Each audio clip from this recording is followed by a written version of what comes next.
इस स्टोरी के आधे एपिसोड नोवेल वर्ल्ड पर और आधे एपिसोड स्टोरी वर्ल्ड पर अपलोड किए हैं और बाकी के एपिसोड में A1 स्टोरी चैनल पर अपलोड कर रही हूँ। जिसको भी बाकी के एपिसोड सुनने हैं वो नोवेल्स वर्ल्ड पर और स्टोरी वर्ल्ड पर जाकर सुन सकते हैं। और ऐसी ही इंटरेस्टिंग स्टोरी सुनने के लिए हमारे टेलीग्राम चैनल को ज्वाइन कर सकते हो जिसका लिंक डिस्क्रिप्शन में है। 82 first belt, second hand coughs और थर्ड ब्लाइंड फोल्डेड। और जब यह आंसू जब तेजाब अपने मुंह में महसूस करता है तो वह गहरी सांस लेकर उसे खुद से अलग कर देता है और वही चेयर पर लीन होकर आंखें बंद कर लेता है। पेंट के पॉकेट से सिगरेट को निकालकर उसको होठों के बीच रखकर उसे जला देता है और वैसे ही अपनी आंखें बंद कर लेता है। वही मंदार जब यह महसूस करता है कि तेजाब उससे अलग हो चुका है तो वह बिना देर किए उसे फाइल और अपने जैकेट को सही करते हुए बिना तेजाब की तरफ देखकर वहां से भागकर चला जाता है। उसके आंखों से लगातार आंसू आ रहे थे। वो खुद को हारा हुआ महसूस कर रहा था। दरवाजे पर खड़ा वह लड़का मंदार को भागते हुए देख रहा था।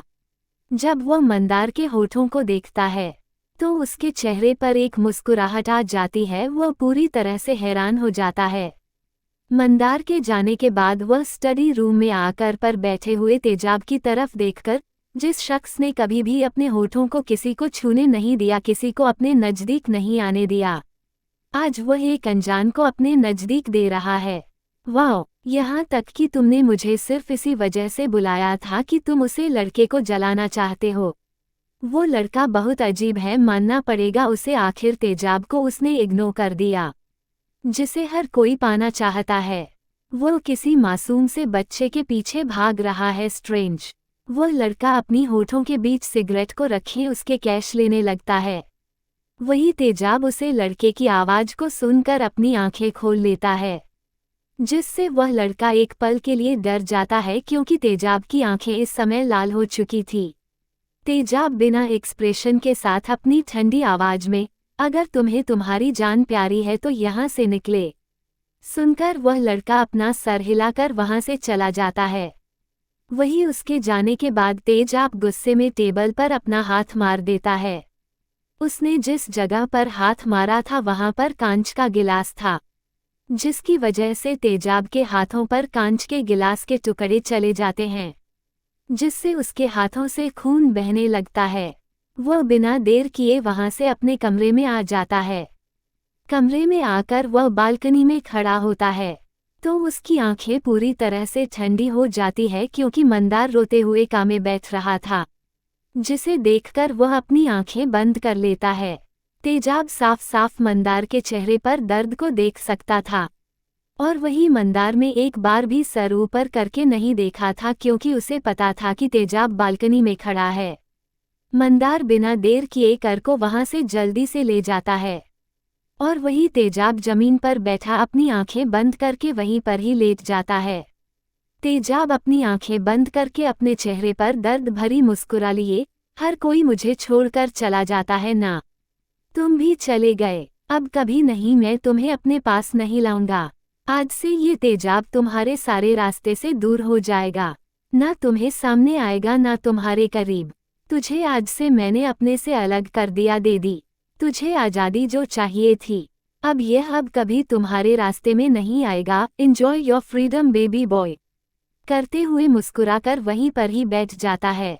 वह अपने दोनों हाथ अपने घुटनों पर रख देता है और मुस्कुराते हुए वहां से खड़ा होकर बार काउंटर की तरफ चला जाता है। तभी उसके कमरे में एक बॉडीगार्ड आ जाता है। जब वह तेजाब को देखा है तो उसे बहुत ही ज़्यादा दर्द महसूस होने लगता है क्योंकि तेजाब अपने हालात बहुत ही बेहतर बनाई हुई थी। एक तो उसके हाथों से खून आ रहा था और ऊपर से वह शराब पर शराब पिए जा रहा था। वह बॉडीगार्ड जैसे ही तेजाब आपके नज़दीक आने वाला था तो तेजाब से हाथ दिखाकर जाने का इशारा कर देता हूँ, जिससे बॉडीगार्ड को ना चाहते हुए भी वहाँ से जाना पड़ता है। वही दूसरी 11 बजे बज चुके थे जब रोशनी सूर्या शादी हुई साड़ी को पहन लेती है तो वह रूम से बाहर आ जाते हैं। जैसे वह रूम से बाहर आती है तो वहां पर कोई उसे नजर नहीं आता क्योंकि सूर्या फ्लो पर कोई नहीं आता था। किसी के अंदर इतनी हिम्मत नहीं होती थी कि बिना इसकी इजाजत के यहाँ पर कोई आए। और आज किसी को ना आते हुए देखकर रोशनी को बहुत ही ज्यादा खुशी मिल रही थी। वो जैसे तैसे करके रूम से बाहर आकर चारों तरफ देखने लगते हैं। इस समय रोशनी ने अपने बालों को खुला रखा था। सूर्या ने जो साड़ी दी थी वही पहन रही थी। उसके दोनों हाथ पूरी तरह से रिवीलिंग हो चुके थे क्योंकि ब्लाउज की सिर्फ पीछे से ही नोट बंदी गई थी। बाकी उसके हाथ तो बिल्कुल भी नहीं थे जिससे उसका सीना रिवीलिंग हो रहा था। उसने डार्क मैरून कलर की लिपस्टिक लगाई हुई थी। वो गहरी सांस लेकर ऊपर टेरेस की तरफ बढ़ने लगते हैं। वही वो अपने कदम टेरेस की तरफ बढ़ने लगते हैं।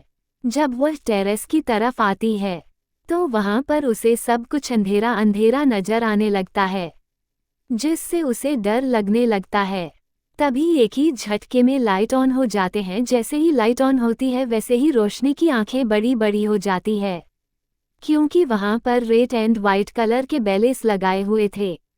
इसके बीचों बीच एक हार्ड शेप बेड रखा हुआ था। रोशनी उसे तरफ बढ़ रही थी। उस बेड पर रेड रोजेस एंड बलून्स लिखे हुए थे।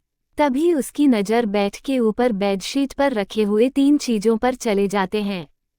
First belt, second hand coughs और थर्ड ब्लाइंड फोल्डेड, जिसे देखकर रोशनी को कुछ भी समझ में नहीं आ रहा था। वह बस हैरानी से उन चीजों को देख रही थी। तभी उसे अपनी कमर पर किसी के ठंडे ठंडे हाथ महसूस होने लगते हैं। वो अपनी आंखें बंद कर लेते हैं और अपना सर पीछे प्यार कर देती है और सूर्या की गर्म सांसों को अपनी गर्दन पर महसूस करने लगती है। सामने देखते हुए अपने चेहरे पर एक अजीब सी मुस्कुराहट लाकर, फायरफ्लाई तुमने देख लिया व्हाट यू वांट। 1 2 3 मेरा बस चला तो ने तीनों ही ट्राई करता, पर फर्स्ट टाइम है तो तुम्हें जो पसंद है वो मुझे दे दो। कहते हो गए हो उसका हाथ पकड़कर बेड ले जाने लगता है। वही उसकी बात को सुनकर रोशनी ना समझ में, मतलब मैं कुछ समझी नहीं ये क्या है और किस लिए है। ओ माय बेबी फायरफ्लाई, कब तुम मैच्योर होने वाली हो? क्या तुम्हें सच में इसे देखकर कुछ भी नहीं समझ में आ रहा है? कहते हुए वह अपनी गहरी आंखों से उसे देखने लगता है तो रोशनी बड़ी मासूमियत से अपना सर ना में हिलने लगती है। वो बड़ी मासूमियत से, मुझे ये भी नहीं समझ में आ रहा है कि आपने मुझे यहाँ पर क्यों बुलाया है। अपनी आंखें छोटी छोटी करके गुस्से भरी आवाज में, एक तो ये साड़ी जिसमें कुछ ढका नहीं जा रहा है, सब कुछ तो आपके सामने है। नसीब अच्छा है कि किसी ने देखा नहीं लिया, अगर देख लिया होता तो क्या सोचते मेरे बारे में। आप तो है बेशर्म, आपको मैं क्या कह सकती हूँ, पर मुझे तो शर्म है। अच्छा हुआ घर के बुजुर्ग ने नहीं देखा, नहीं तो पक्का उनके सामने में मुंह दिखाने के लायक नहीं रहती। अब जल्दी से बताइए ये सब क्यों और किस लिए मुझे यहाँ पर बुलाया है। कहते कहते रोशनी अपने दोनों हाथ अपनी कमर पर रख देती हैं और अपनी आंखें छोटी छोटी करके उसे जान लेगा आंखों से देखने लगती है। वही सूर्या एक गहरी सांस लेता है। उसको मन कर रहा था कि वो जाकर कहीं अपना सर फोड़ दे।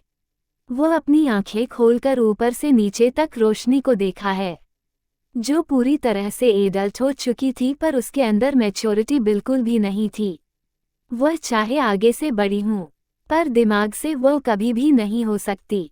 किसी भी लड़की को पता चल जाता है कि उसे यहाँ पर क्यों बुलाया है, पर नहीं, रोशनी तो है नादान और ऊपर से उसने कभी जिंदगी इस बारे में नहीं सोचा था, ना ही उसे कभी इस बारे में पता है, क्योंकि उसका इकलौता दोस्त है वह है मयंक और वह ठहरा लड़का। वह कैसे रोशनी को इस बारे में बताता, उसे खुद भी शर्म आ जाते हैं। वो गौर से रोशनी को देख रहा था, वही उसको ऐसे खुद को देखते हुए देखकर रोशन अपनी आंखें बड़ी बड़ी करके मुंह बनाते हुए, अभी आप ऐसे क्यों घूर रहे हैं, जैसे मैंने कुछ गलत कह दिया है। अब बताएंगे यहाँ पर मुझे क्यों बुलाया है। ये साड़ी और यह सब फिल्मों में ही अच्छा लगता है, इस रियल लाइफ में बहुत खूबसूरत लगता है। ये सुनकर सूर्या कुछ सोचते हुए रोशनी का हाथ पकड़कर अपनी तरफ खींच लेता है, जिसे रोशनी के दोनों हाथ सूर्य के सीने की तरफ चले जाते हैं।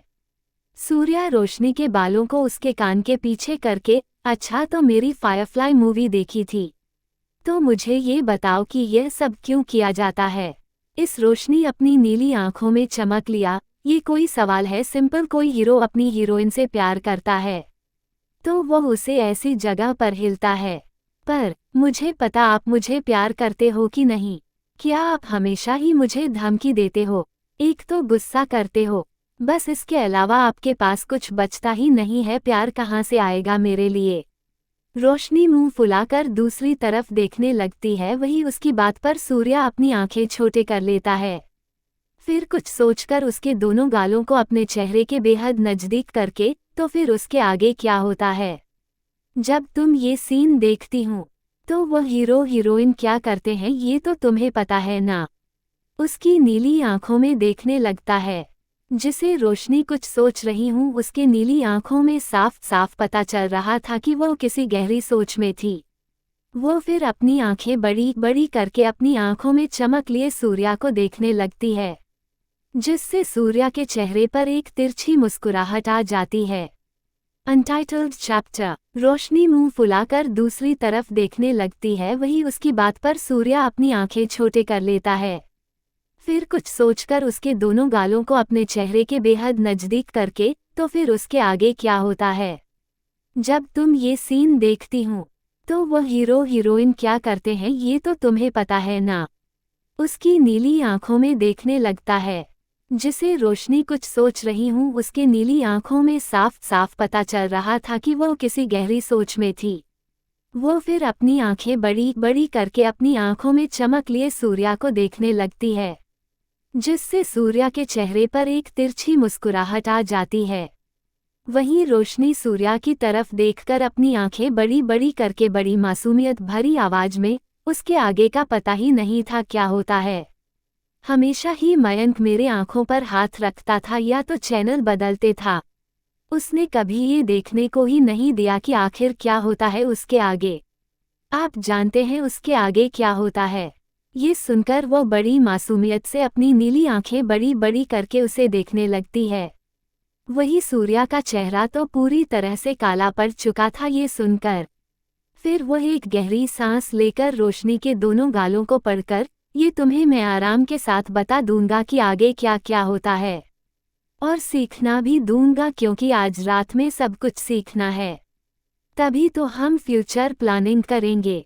कहते हुए वह उसके बालों को उसके कान के पीछे करके उसकी नीली आंखों में देखने लगता है, जिसमें दुनिया भर की मासूमियत दिख रही थी, जिसे देखकर सूर्या के चेहरे पर एक अजीब सी मुस्कुराहट आ जाती है। वह नीचे झुककर रोशनी की मुलायम होठों पर अपने होंठ रख देता है और बिना देर किए उसे बहुत ही पैशनेटली किस करने लगता है। जैसे रोशनी के हाथ एक पल के लिए तो सूर्या को रोकने के लिए आगे बढ़ते हैं, फिर वह वैसे ही रुक जाते हैं और कब सूर्या के बालों पर चले जाते हैं कि उसे खुद भी नहीं पता चलता। वह सूर्या के बालों को मुट्ठी में भर लेती है और उसे अपनी तरफ खींच लेती है, और जब ये सूर्या महसूस करता है तो बिना देर किए रोशनी को उसे बेड पर लेटकर खुद उसके ऊपर आ जाता है। सूर्या जैसे ही बेड पर आता है तो वह एक बटन को दबा देता है, जिससे टेरेस के ऊपर एक ग्लास वॉल बनने लगते हैं। ये ग्लास वॉल ऐसी थी जिसमें टेरेस में खड़ा शख्स तो देख सकता था, पर जो भी दूरी पर हो वह टेरेस के अंदर का नहीं देख सकता है। वहीं रोशनी ने अपनी आंखें बंद कर ली थी, जिसकी वजह से उसे पता ही नहीं था कि सूर्या ने क्या किया है। वो बस अपनी आंखें बंद करके उसके बालों को पकड़ लेती है। सूर्या रोशनी को बड़े पैशनेटली किस कर रहा था, जिसे रोशनी की सांस अब उखड़ने लगी थी। उसे सांस लेने में दिक्कत होने लगती है, जिससे सूर्या उससे अलग हो जाता है। दोनों के ही लिप्स वेट वेट हो चुके थे, दोनों ही एक दूसरे को देख रहे थे। इस समय रोशनी का चेहरा पूरी तरह से लाल लाल टमाटर की तरह हो चुका था। उसकी दिल की धड़कन बढ़ने लगती है। वह अपनी आंखें बंद कर लेती है तो सूर्या अपनी जगह से खड़ा होकर उन तीनों चीजों को देखने लगता है। तो रोशनी बेड पर बैठकर अपनी आंखें बड़ी बड़ी करके उन तीनों चीजों को देखकर बड़ी मासूमियत से, पर यह सब है कहाँ और यहाँ पर क्या कर रहा है और आप क्या करने वाले हैं। ये सुनकर सूर्या उन तीनों चीजों को एक एक करके जमीन पर फेंकते हुए, फिलहाल तो इसकी कोई जरूरत नहीं है। अगर यह इस्तेमाल किया तो शायद तुम्हें बहुत दर्द होगा। तुम बहुत छोटी हो इन सभी चीजों के लिए, धीरे धीरे इन सभी चीजों की तुम्हें आदत हो जाएगी। उद्धरण चिन्ह कहते हुए वो उसकी तरफ बढ़ने लगता है और अपने शर्ट के बटन खोलने लगता है, जिससे रोशनी अपनी आंखें सिर्फ बड़ी बड़ी करके देखने लगती है। सूर्या ने अपनी शर्ट के बटन खोल दिए थे, बैज तक उसने निकाल दिया था और वो उसके दोनों तरफ अपने दोनों हाथ रखकर उसकी आंखों में देखकर मुस्कुरा रहा था। वही उसकी डोमिनेटिंग आइज को देखकर रोशनी को बहुत ही ज्यादा अजीब लग रहा था। वो अपने कैपते हुए होठों के साथ, आप ये क्या कर रहे हैं? वॉच एंड लर्न कहते हुए सूर्या रोशनी की साड़ी के पल्लू को साल कर देता है, जिसे रोशनी अपनी नीली आंखें बड़ी बड़ी करके उसे देखने लगती है तो सूर्या उसे बेड पर लेटकर खुद उसके ऊपर आ जाता है। रोशनी कुछ बोलते ही वाली थी कि सूर्या उसके बालों पर हाथ फिराते हुए बिना देर किए उसके होठों पर अपने होंठ रख देता है, जिसे रोशनी अपनी आंखें बंद कर लेते हैं और वही सूर्या अपने हाथों को उसके सीने से लेकर टमी तक सहलाने लगता है और दूसरे हाथों से उसके बालों को पकड़ लेता है। 15 मिनट की किस के बाद रोशनी को सांस लेने में दिक्कत होने लगती है, तो वह उसे अलग होकर उसकी गर्दन पर आ जाता है। जैसे रोशनी अपनी आंखें बंद करके गहरी गहरी सांस लेने लगती है, वह ऐसे ही सांस ले रही थी तभी वह महसूस करती है कि उसकी साड़ी उससे अलग हो चुकी है।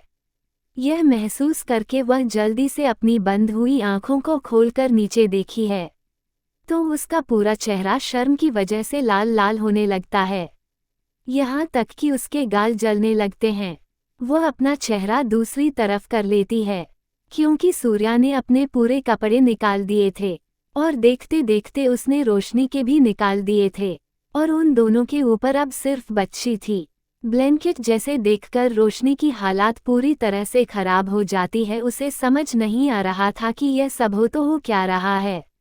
उसने जिंदगी में कभी भी यह एक्सपीरियंस नहीं किया था, यहाँ तक उसे इस बारे में कुछ पता ही नहीं तो और आज ये सब हो रहा है। उसे बहुत ही ज्यादा बेचैनी हो रही थी। वो इस सब के लिए बिल्कुल भी कंफर्टेबल नहीं थी। उसे समझ नहीं आ रहा था कि आगे क्या होगा, पर सूर्या के ऐसे देखने से उसका चेहरा पूरी तरह से लाल होता जा रहा था और ऊपर से उन दोनों के कपड़े तक उन दोनों में नहीं थे। ऐसा नहीं था कि वो दोनों बिना कपड़ों के नहीं थे, उन दोनों ने एक दूसरे को देखा था, पर रोशनी को आज हद से ज्यादा बेचैनी और डर लग रहा था। वही सूर्या रोशनी के दोनों पैरों को अलग करके उसकी आंखों में देखते हैं। Don't worry Firefly, I will play gentle, but थोड़ा सा दर्द होगा जो बाद में प्लेजरनेस भर जाएगा, आई प्रॉमिस। कहते हुए वो उसकी आंखों में देखने लगता है, तो वहीं रोशनी को कुछ भी समझ में नहीं आ रहा था, पर जब उसे अपने पैरों के पीछे बीच दर्द महसूस होता है तो उसका चेहरा पूरी तरह से लाल होने लगता है। वह चिल्लाने लगती है, उसकी आंखों से आंसू आने लगते हैं। वह दोनों हाथ सूर्या के ऊपर रखकर उसे खुद से अलग करने की कोशिश करती है, तो सूर्या उन्हें हाथों को ऊपर की ओर करके उसके गर्दन में अपना चेहरा छुपा लेता है, जिसे रोशनी फूट फूट कर रोने लगती है। रोशनी चिल्लाते हुए सूर्या के कान में, यह क्या है, मुझे बहुत दर्द हो रहा है, मेरी जान लेने का प्लान बना रखा है क्या तुमने? ऐसा मैंने क्या किया है तुम्हारे साथ जो मेरी जान ले रहे हो? थोड़ा सा तो रहम कर दो इस मासूम से बच्चे पर। मेरे लिए क्या कर रहे हो? मुझे बहुत दर्द हो रहा है, कुछ तो बताओ, मैं तो सच में मैं आज चली जाऊंगी तुम्हें छोड़कर। उद्धरण चिन्ह कहते कहते रोशनी चिल्लाने ही लगती है कि तभी सूर्या उसे देखकर उसके होठों पर अपने अंगूठे को रखकर उसकी तरफ देख अपनी ठंडी आवाज में, shush firefly, no more words, कहाँ था ना थोड़ा सा दर्द होगा, इतना तो दर्द तुम सह लो, मेरे लिए वादा करता हूँ बाद में तुम्हें ये बहुत अच्छा लगेगा। तुम्हें मैंने क्या कहा था, सिखाने वाला हूँ मैं, तो यही जो शादी के बाद होता है, और तुम ये जानकर बहुत खुशी होगी कि इसे ही हमारा फ्यूचर प्लान बनेगा, मतलब हमारे बच्चे तुम्हें पसंद है ना? कहते हुए उसकी आंखों में देखने लगता है, तो रोशनी अपनी आंखें बड़ी बड़ी करके, क्या ये करना पड़ता है? और यह कितना दर्द देता है मुझे तो पता ही नहीं था। रोशनी की नात समझी भरी बातों को सुनकर सूर्या उसका मन पूरी तरह से डाइवर्ट करने लगता है। वो उसकी तरफ देखकर बड़े प्यार से, तुम्हें कैसे पता होगा, तुम तो बहुत छोटी हो ना। पर मैं हूं ना, तुम्हें ये सब सीखने के लिए। वैसे लगता है तुम्हें बायोलॉजिकल का लेक्चर कभी अटेंड ही नहीं किया है, जिस वजह से मेरी फायरफ्लाई को इस बारे में कुछ पता ही नहीं है। ये सुनकर रोशनी बड़ी हैरानी के साथ, तुम्हें कैसे पता, मैंने तो तुम्हें इस बारे में कभी बताया ही नहीं, ये तक कि मेरे घर वालों को भी नहीं पता। तो फिर तुम्हें कैसे, तुम क्या मुझ पर नज़र रख रहे थे? नू, फायरफ्लाई, मुझे तुम पर नज़र रखने की ज़रूरत ही नहीं है। तुम्हारा यह नॉलेज ही बता रहा है कि तुमने इस पर कभी ध्यान ही नहीं दिया। अगर तुम्हें ये सब पता होता तो आज तुम मुझसे इतने सारे सवाल पूछते नहीं, और ना ही इतनी मासूम होती। कहते कहते वह अपना सर हिला देता है। तो रोशनी मुंह बनाते हुए, मैं तो क्लास अटेंड करना चाहती थी, पर वह मयंक है ना, वह मुझे कभी भी उसे क्लास में भेजता ही नहीं था। तुम्हें पता है जब भी क्लास स्टार्ट होता था ना, तो हम दोनों कहीं घूमने जाते थे, जिससे यह क्लास हम लोग अटेंड ना करें। वैसे भी मैं बहुत थक जाती थी बायोलॉजिक क्लास अटेंड करने में। मेरा और कभी भी बायोलॉजिक का बनता ही नहीं था, हमेशा ही मार्क्स कम आ जाते थे। पर मयंक की वजह से मैं पास हो जाते थे, क्योंकि वह मेरे साइड वाले ही बेंच पर बैठा था। उद्धरण चिन्ह। कहते कहते रोशनी के चेहरे पर एक चमक आने लगती है। तो सूर्या रोशनी के चेहरे की चमक देखकर अपने मन में, इस मयंक को तो कुछ करना पड़ेगा, इसने तो मेरी फायरफ्लाई को सबसे अलग बना लिया है। ऐसे दिमाग में क्या चल रहा था? पहले से ही मुझे ये लड़का टेढ़ा नजर आ रहा था, पर अब तो यकीन हो गया है ये कुछ तो अलग है। 84 पागलपन और दर्द। कहते कहते वह अपना सर हिला देता है। तो रोशनी मुंह बनाते हुए, मैं तो क्लास अटेंड करना चाहती थी, पर वह मयंक है ना, वह मुझे कभी भी उसे क्लास में भेजता ही नहीं था।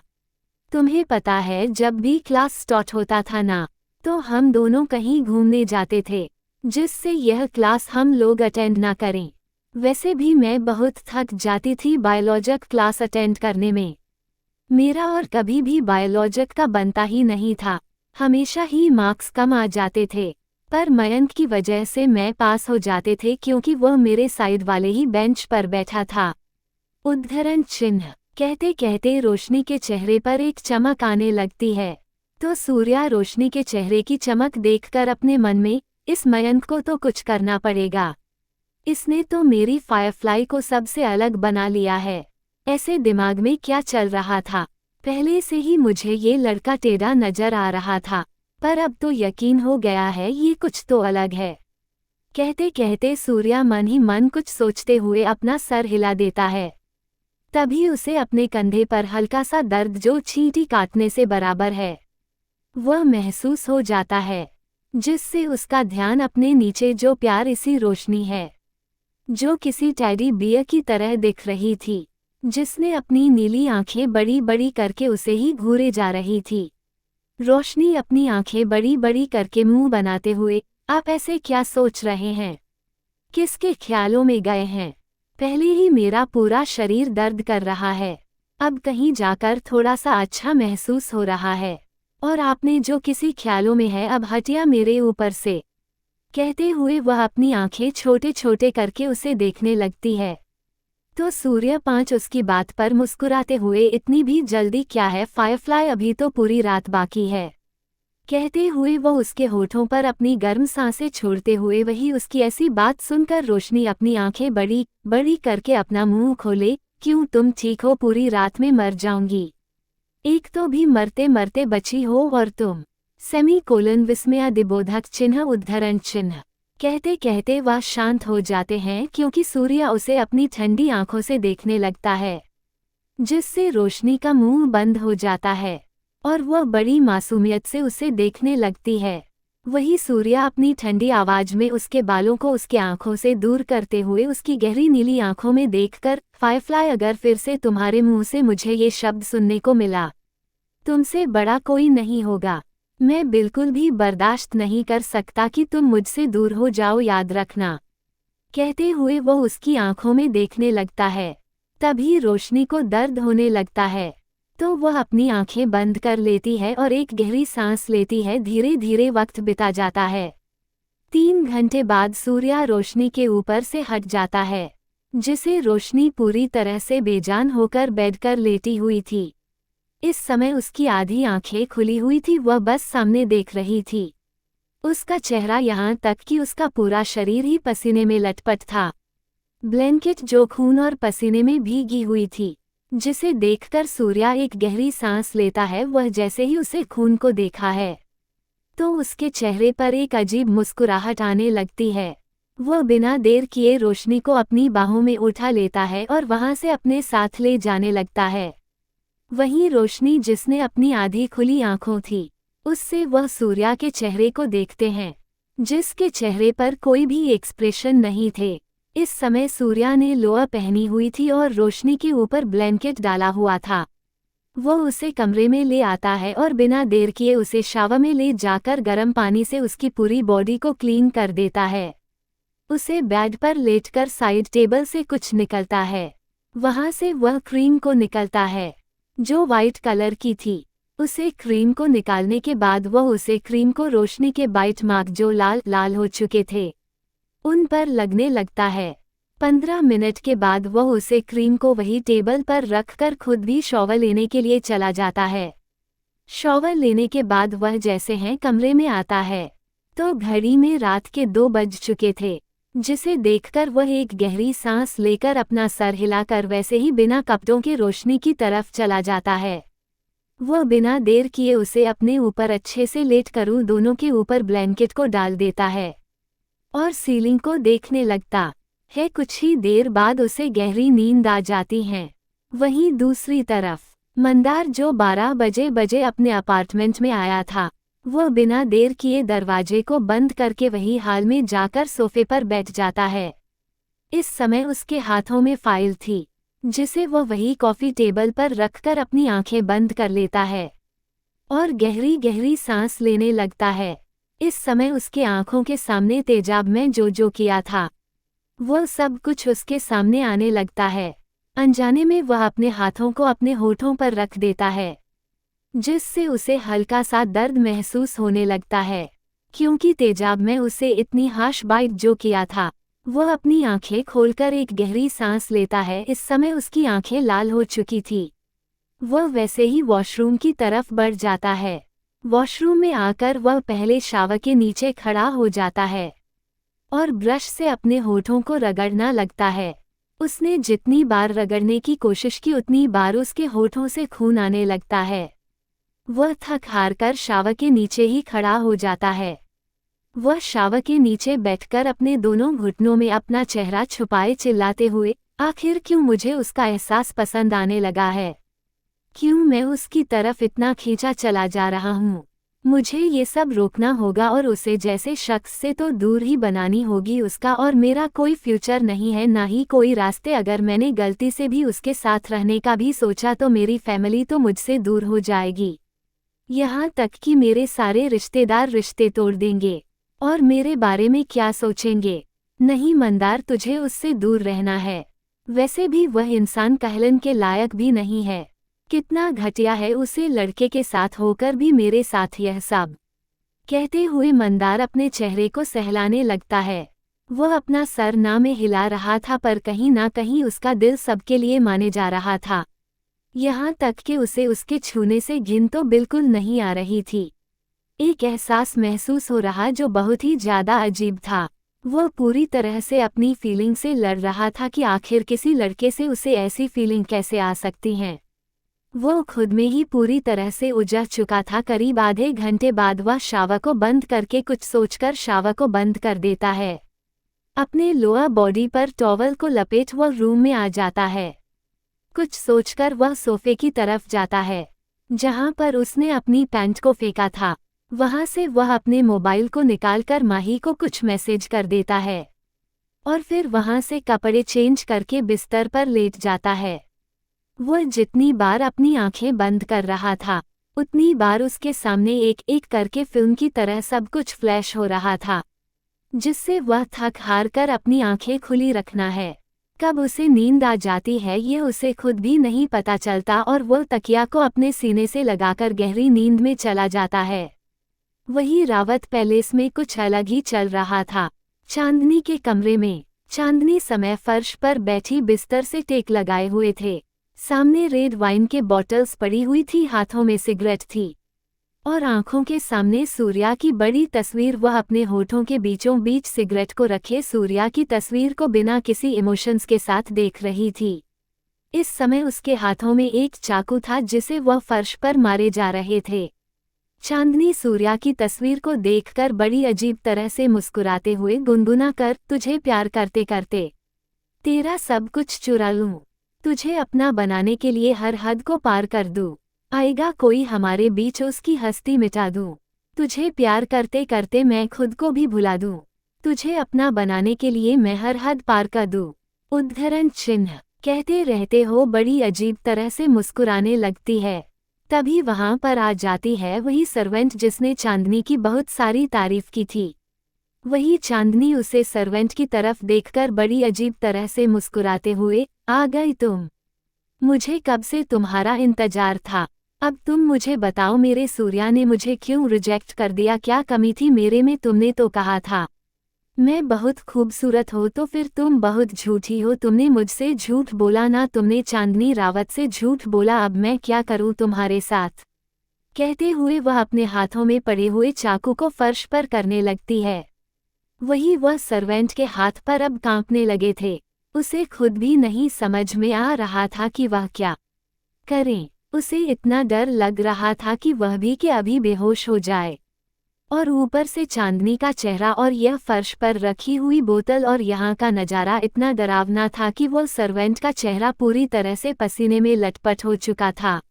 उसकी आंखें पूरी तरह से लाल हो चुकी थी, उसकी आंखों से आंसू आने लगते हैं। वह जल्दी से अपने घुटनों के बल बैठ जाती हैं, जिससे चांदनी मुंह बनाते हुए, तुम ऐसे क्यों बैठ गई, मैंने तो कुछ किया ही नहीं, तुमने झूठ बोला ना, इसी वजह से तुम ऐसी बैठी हूं ना, तुम बहुत ज्यादा झूठी हो और मुझे झूठे लोग बिल्कुल भी पसंद नहीं है।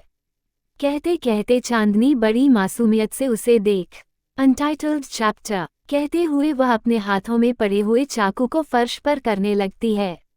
वही वह सर्वेंट के हाथ पर अब कांपने लगे थे। उसे खुद भी नहीं समझ में आ रहा था कि वह क्या करे। उसे इतना डर लग रहा था कि वह भी कि अभी बेहोश हो जाए। और ऊपर से चांदनी का चेहरा और यह फर्श पर रखी हुई बोतल और यहाँ का नज़ारा इतना डरावना था कि वो सर्वेंट का चेहरा पूरी तरह से पसीने में लटपट हो चुका था।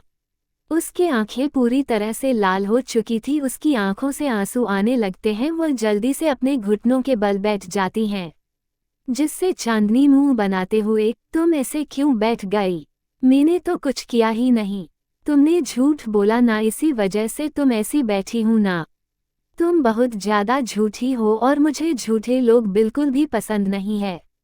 कहते कहते चांदनी बड़ी मासूमियत से उसे देखने लगती है।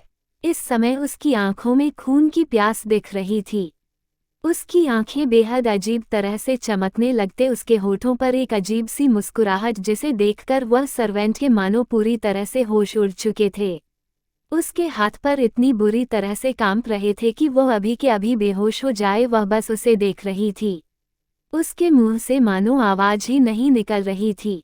वही उसके ऐसे हालात को देखकर चांदनी अपना एक हाथ बिस्तर पर अपना हाथ रख कर जैसे तैसे करके खड़े होने की कोशिश करने लगती है। उसके पैर 2 बार लड़खड़ाकर नीचे हो जाते हैं, जिससे वह 2 बार जमीन पर फिर से बैठ जाती है। फिर भी वह हिम्मत करके जैसे तैसे खड़ी हो जाती है और अपने लड़खड़ाते कदमों से अपने हाथों में पड़ा हुआ चाकू को गोल गोल घूमते हुए अपने होठों के बीच पड़ी हुई सिगरेट के कश लेने लगती है। वह अपने घुटनों के बल बैठकर चाकू से ही उसे सर्वेंट की चिन को ऊपर करके उसकी आंखों में देखते हुए अपने मुंह के अंदर जो सिगरेट का धुआं था वो उसके मुंह पर उछाल देता है, जिससे वह सर्वेंट खांसने लगते हैं, पर अपनी चिन को 1 इंच भी नहीं मिलती है। तो क्या करो, 1 इंच भी हिला देती तो चाकू सीधा उसकी गर्दन में घुस जाता, जिसकी वजह से वह अपनी आंखें बंद करके खांस में लगती है। वही उसके ऐसी हालत को देखकर चांदनी अपने होठों में पड़ी हुई सिगरेट को अपने 2 उंगलियों में पकड़कर अपनी गर्दन तिरछी करके बड़ी मासूमियत से, क्या हुआ? खांसी आ रही है तो खांसी ना, ऐसे क्यों तुम स्टैचू की तरह बैठी हुई हूँ? अपनी गर्दन को हिलाओ, देखा नहीं तो तुम्हारे सांस फूल जाएगी और तुम। सेमीकोलन उद्धरण चिन्ह कहते हुए उसे चाकू को वो उसे सर्वेंट के गले के बेहद नजदीक कर देती है और धीरे धीरे उसके गले में डालने लगती है, जिससे उसे सर्वेंट के गले से खून आने लगता है और वह सर्वेंट डर के मारे अपनी आंखें बंद कर लेती हैं। वह अपने दांतों तले होठों को दबा लेती हैं, जिससे कुछ भी आवाज न निकले, क्योंकि उसे पता था अगर वह आवाज करती तो चांदनी उसकी बुरी मौत दे देती। तभी कमरे का दरवाजा खुल जाता है और आदित्य अंदर आ जाता है। सामने का नजारा देखकर आदित्य के होश पूरी तरह से उड़ जाते हैं। जब वो ये देखते हैं कि चांदनी कैसे उसे सर्वेंट के गले में वह चाकू डालने वाली है, वह बिना देर किए जाने के पास जाकर उसके हाथों को पकड़कर उसे चाकू को उसके गले से दूर करने लगता है। तो चांदनी चिल्लाते हुए आदित्य की तरफ देख, आदित्य मुझे छोड़ो, मैं इसे छोड़ूंगी नहीं। इसकी हिम्मत कैसे हुई मुझे चांदनी रावत से झूठ बोलने की? तुम्हें पता है इसे नहीं मुझे कहा था मैं बहुत खूबसूरत हूँ, तो फिर मेरे सूर्या को मैं कैसे पसंद नहीं आई? ये झूठ ही है और इसे मरना ही होगा। इसे मैं छोड़ूंगी नहीं, इसे आज तुम्हें वो मौत दूंगी जो इसमें सोची भी नहीं होगी। कहते हुए वह उसे सर्वेंट को करने के लिए बढ़ने लगती है, पर आदित्य उसे कस के पकड़कर उसे सर्वेंट को जाने का इशारा कर देता है, जिससे वह सर्वेंट बिना देर किए वहां से भाग जाती है। और इस भागम भाग में और चांदनी को पकड़ने के चक्कर में आदित्य को लग जाते हैं थोड़ा सा चाकू, जिससे चांदनी अपने हाथों से उसे चाकू को छोड़कर आदित्य के हाथ को पकड़ लेती है। वो उसके हाथों को देखकर बड़ी अजीब तरह से, देखो दूसरे को बचाने के चक्कर में तुम्हें क्या हो गया? इसीलिए कहती हूँ कि दूसरों को बचाने के लिए कभी मत जाओ, दर्द तुम्हें होगा। ये सभी मतलबी होते हैं, जिन्हें खुद के दर्द के सिवा किसी और का दर्द महसूस ही नहीं होता है। जैसे मेरे सूर्या ने किया, उसे पता है मैं उसे कितना चाहती हूँ, पर फिर भी उसने उसे लड़की से शादी कर ली जो उसे चाहते तो नहीं है। मुझे नफरत है उसे इतनी कि मैं उसकी जान लेना चाहती हूँ। आदित्य, मुझे उसकी मौत चाहिए, जिसके बाद ही मैं सूर्या को अपना बना सकती हूँ। कहते हुए चांदनी पागलों की तरह हंसने लगती है। वही उसकी ऐसी हालत और हंसी को देखकर आदित्य अपने हाथों का दर्द छोड़कर चांदनी को शांत करने में लग जाता है। जब चांदनी अपने पूरे होश खोने ही वाली थी कि तभी आदित्य अपने पेंट के पॉकेट से कुछ निकलता है और बिना देर किए उसे चांदनी की गर्दन पर लगा देता है, जिससे चांदनी पहले तो चिल्लाती है, फिर अपनी आंखें धीरे धीरे बंद करने लगते हैं। चांदनी जैसे ही अपनी आंखें बंद करती हैं, वैसे ही आदित्य चांदनी को छोड़कर अपने हाथों को देखने लगता है। चांदनी को छोड़ने के चक्कर में बहुत जमीन पर गिर जाती है और आदित्य अपने हाथों को देखते हुए गहरी सांस लेकर, समझ नहीं आ रहा है इस पागल का मैं क्या करूं।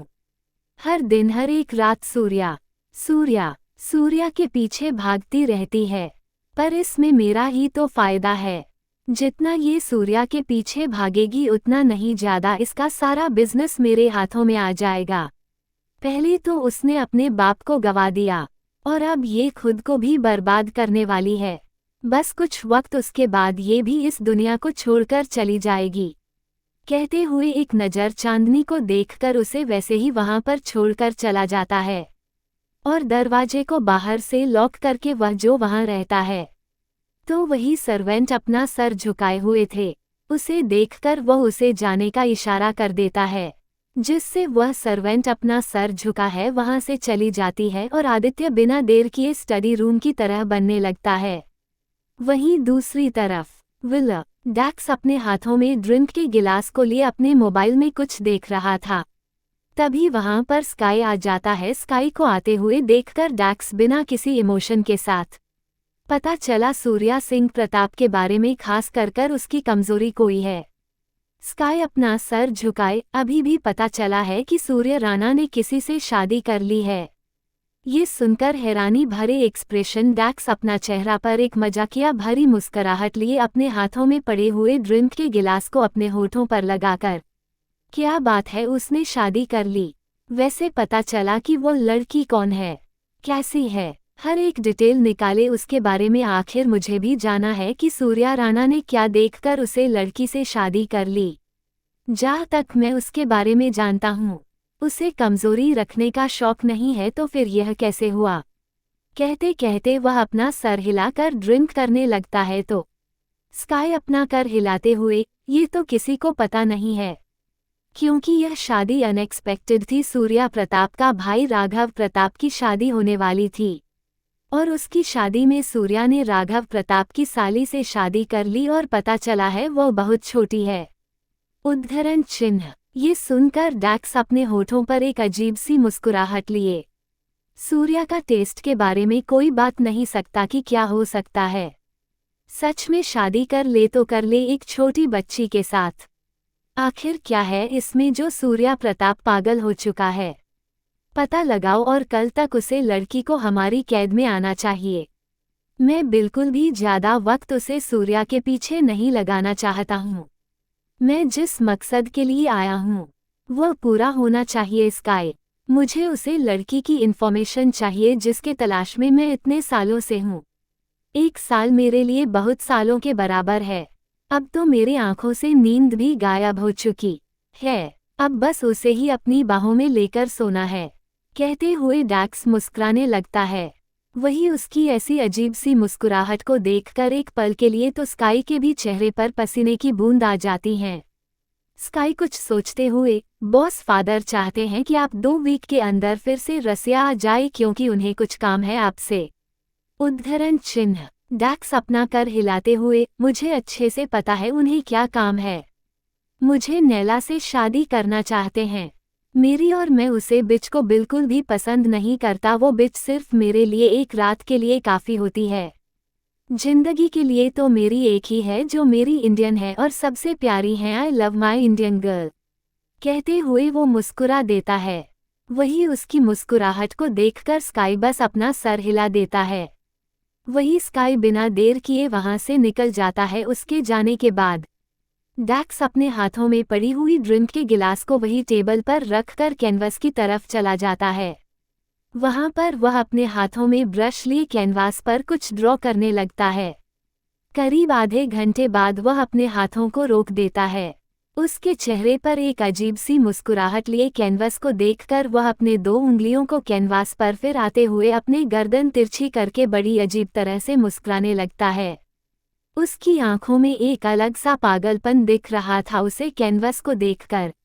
वह बड़ी अजीब तरह से उसे कैनवस को सहलत हुए, और कितना वक्त लगाओगे और 1 साल हो गया है, कहाँ कहाँ ढूंढा तुम्हें, हर जगह से तुम्हें गायब कर दिया उसने, पर मैं आ गया हूँ ना, बहुत जल्द मैं तुम्हारे पास आऊँगा। 86 इट इज़ सॉफ्ट पनिशमेंट। कहते हुए वो मुस्कुरा देता है। वही उसकी मुस्कुराहट को देखकर स्काई बस अपना सर हिला देता है। वही स्काई बिना देर किए वहां से निकल जाता है। उसके जाने के बाद डैक्स अपने हाथों में पड़ी हुई ड्रिंक के गिलास को वही टेबल पर रखकर कैनवस की तरफ चला जाता है। वहां पर वह अपने हाथों में ब्रश लिए कैनवास पर कुछ ड्रॉ करने लगता है। करीब आधे घंटे बाद वह अपने हाथों को रोक देता है। उसके चेहरे पर एक अजीब सी मुस्कुराहट लिए कैनवस को देखकर वह अपने 2 उंगलियों को कैनवास पर फिर आते हुए अपने गर्दन तिरछी करके बड़ी अजीब तरह से मुस्कुराने लगता है। उसकी आंखों में एक अलग सा पागलपन दिख रहा था उसे कैनवस को देखकर। वह बड़ी अजीब तरह से उसे कैनवस को सहलत हुए, और कितना वक्त लगाओगे और 1 साल हो गया है, कहाँ कहाँ ढूंढा तुम्हें, हर जगह से तुम्हें गायब कर दिया उसने, पर मैं आ गया हूँ ना, बहुत जल्द मैं तुम्हारे पास आऊँगा और तुम्हें अपना बनाऊँगा और अपने साथ अपनी दुनिया में ले जाऊँगा। उद्धरण चिन्ह। कहते हुए वह उसे देखकर मुस्कुराकर वही बिस्तर पर जाकर लेट जाता है। और वही कैनवास पर बनी हुई थी। गहरी नीली आंखें और बेहद कोमल कोमल पिंक कलर के होता उसके अलावा उस कैनवास पर कुछ भी ड्रॉ नहीं किया गया था। वही सुबह का वक्त। जब धूप की किरण रोशनी के चेहरे पर आ जाती है तो रोशनी अपनी आंखें धीरे धीरे खोलना लगते हैं। वह जैसे ही अपनी आंखें खोलता है वैसे ही उसे बहुत पूरी तरह से दर्द महसूस होने लगता है, जिससे वह फिर से अपनी आंखें बंद करके गहरी सांस लेती है। जैसे ही उसके लिए कोई सपना हो, पर दोबारा जैसे ही वह अपनी आंखें खोलता है तो वापस से उसे दर्द महसूस होने लगता है, जिसकी वजह से वह अपने दोनों हाथ बेड पर रखकर धीरे धीरे करके बैठने लगते हैं। बैठने के बाद वह वही बेड से टेक लगाए अपनी आंखें बंद कर लेती हैं। इस समय उसने खुद पर बिल्कुल भी ध्यान नहीं दिया था, वह बस अपनी आंखें बंद किया खुद को शांत करने लगती है।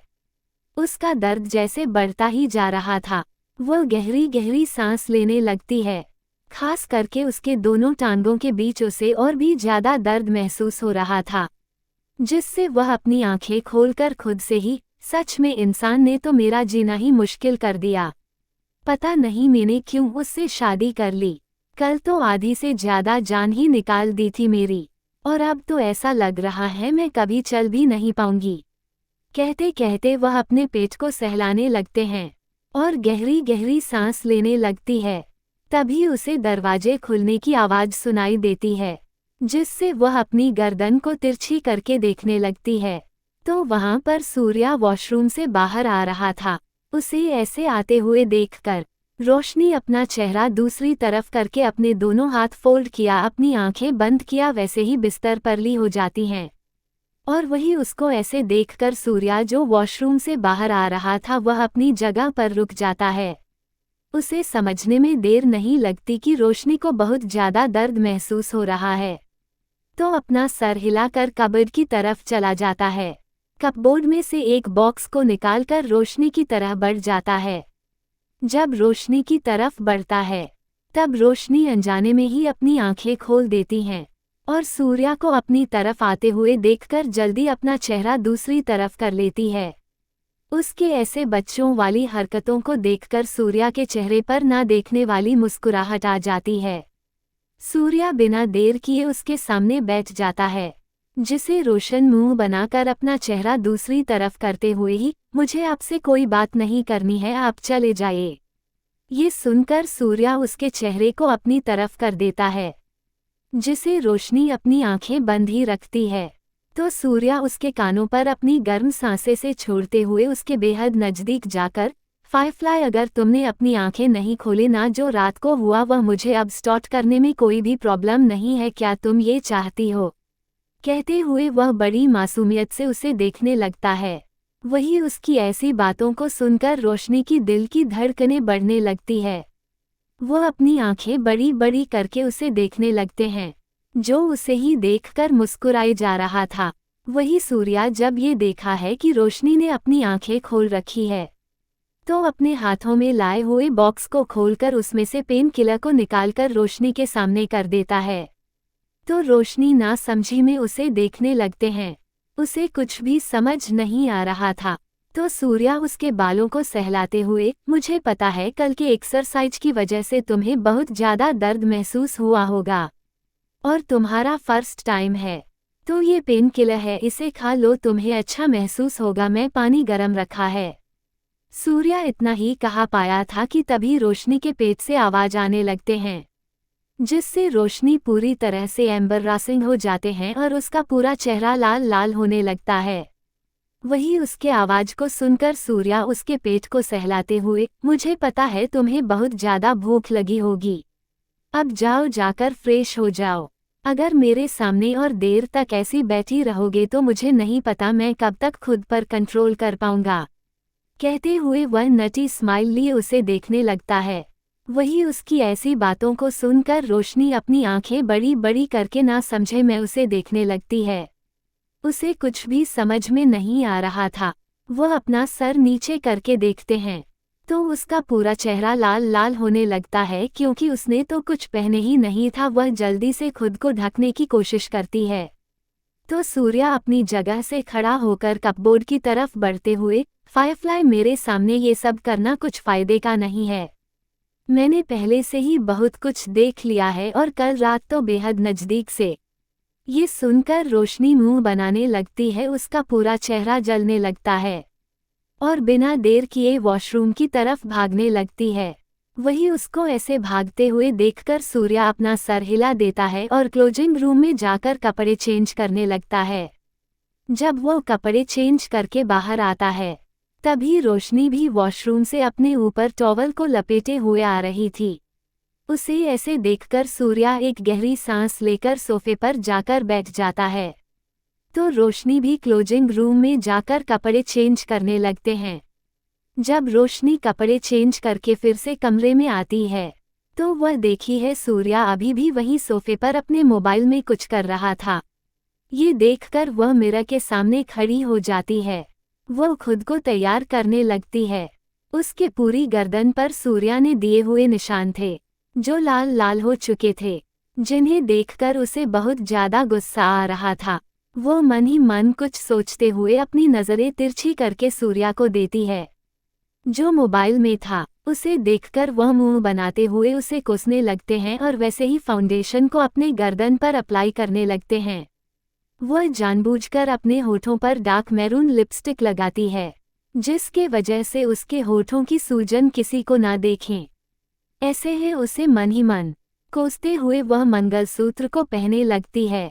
तभी वह अपने गर्दन पर किसी की गर्म सांस महसूस करती हैं, जिससे उसका सर जो नीचे था वह ऊपर हो जाता है और मिरर में से ही सूर्य की आंखों को देखने लगते हैं। वहीं रोशनी की नीली आंखें इस समय बेहद अलग तरह से चमक रही थी और उसके चेहरे का ग्लो उसे और भी ज्यादा खूबसूरत बना रहा था, जिससे सूर्य रोशनी को देखा ही रह जाता है। सूर्य ऐसे ही रोशनी को देख ही रहा था कि तभी रोशनी का मोबाइल वाइब्रेट होने लगता है, जिसे रोशनी सूर्या से थोड़ी दूर होकर अपने मोबाइल को लेने के लिए चली जाती हैं। जैसे ही वह अपने मोबाइल को लेती है तो वहां पर मयंक का नाम दिख रहा था, जिसे देखकर उसके चेहरे पर एक प्यारी सी मुस्कुराहट आ जाती है। इस बात से अनजान कि उसकी ऐसी मुस्कुराहट देखकर सूर्या की आंखें पूरी तरह से छोटी हो जाती हैं। वहीं रोशनी अपनी आंखों में चमक लिए मयंक के कॉल को अटेंड करती है तो वहां से मयंक कुछ कहता है, जिसे रोशनी अपने चेहरे पर बड़ी सी मुस्कुराहट लिए, ये भी कोई कहने की बात है। तुम भी ना मयंक, मैंने कहा ना मैं आने वाली हूँ। तुम ये सब छोड़ो और मुझे ये बताओ कि तुम हो कहाँ पर और निकलने कब वाले हो। ये सुनकर सामने से मयंक कुछ कहता है, जिसे सुनकर रोशनी अपने चेहरे पर बड़ी सी मुस्कुराहट लिए, हाँ जरूर, हम दोनों एक ही साथ जाने वाले हैं। मैं अभी ही अपना बैकपैक करती हूँ और ने टाइम से कॉलेज आ जाऊंगी, तुम मेरा इंतजार करना। उद्धरण चिन्ह कहते हुए रोशनी कॉल कट करके सामने सूर्या को देखती हैं तो एक पल के लिए तो डर जाती है। वह अपनी आंखें बड़ी बड़ी करके उसे ही देखते हैं, जो अपनी आंखें छोटी करके उसे देखने लगता है। ये देखकर रोशनी बड़ी मासूमियत से, आप मुझे ऐसे क्यों देख रहे हैं, मैं क्या किया। ये सुनकर सूर्या बिना कुछ बोले उसके पास जाता है, जिसे रोशनी को हल्का सा डर महसूस होने लगता है।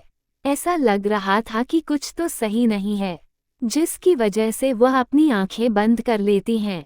तभी वह अपने माथे पर कुछ महसूस करती है, जिससे वह अपनी आंखें धीरे धीरे खोलकर सूर्या की तरफ देखते हैं, जिनके हाथों में सिंदूर की डब्बी थी, जिसे देखकर वह बस देखते ही रह जाती है।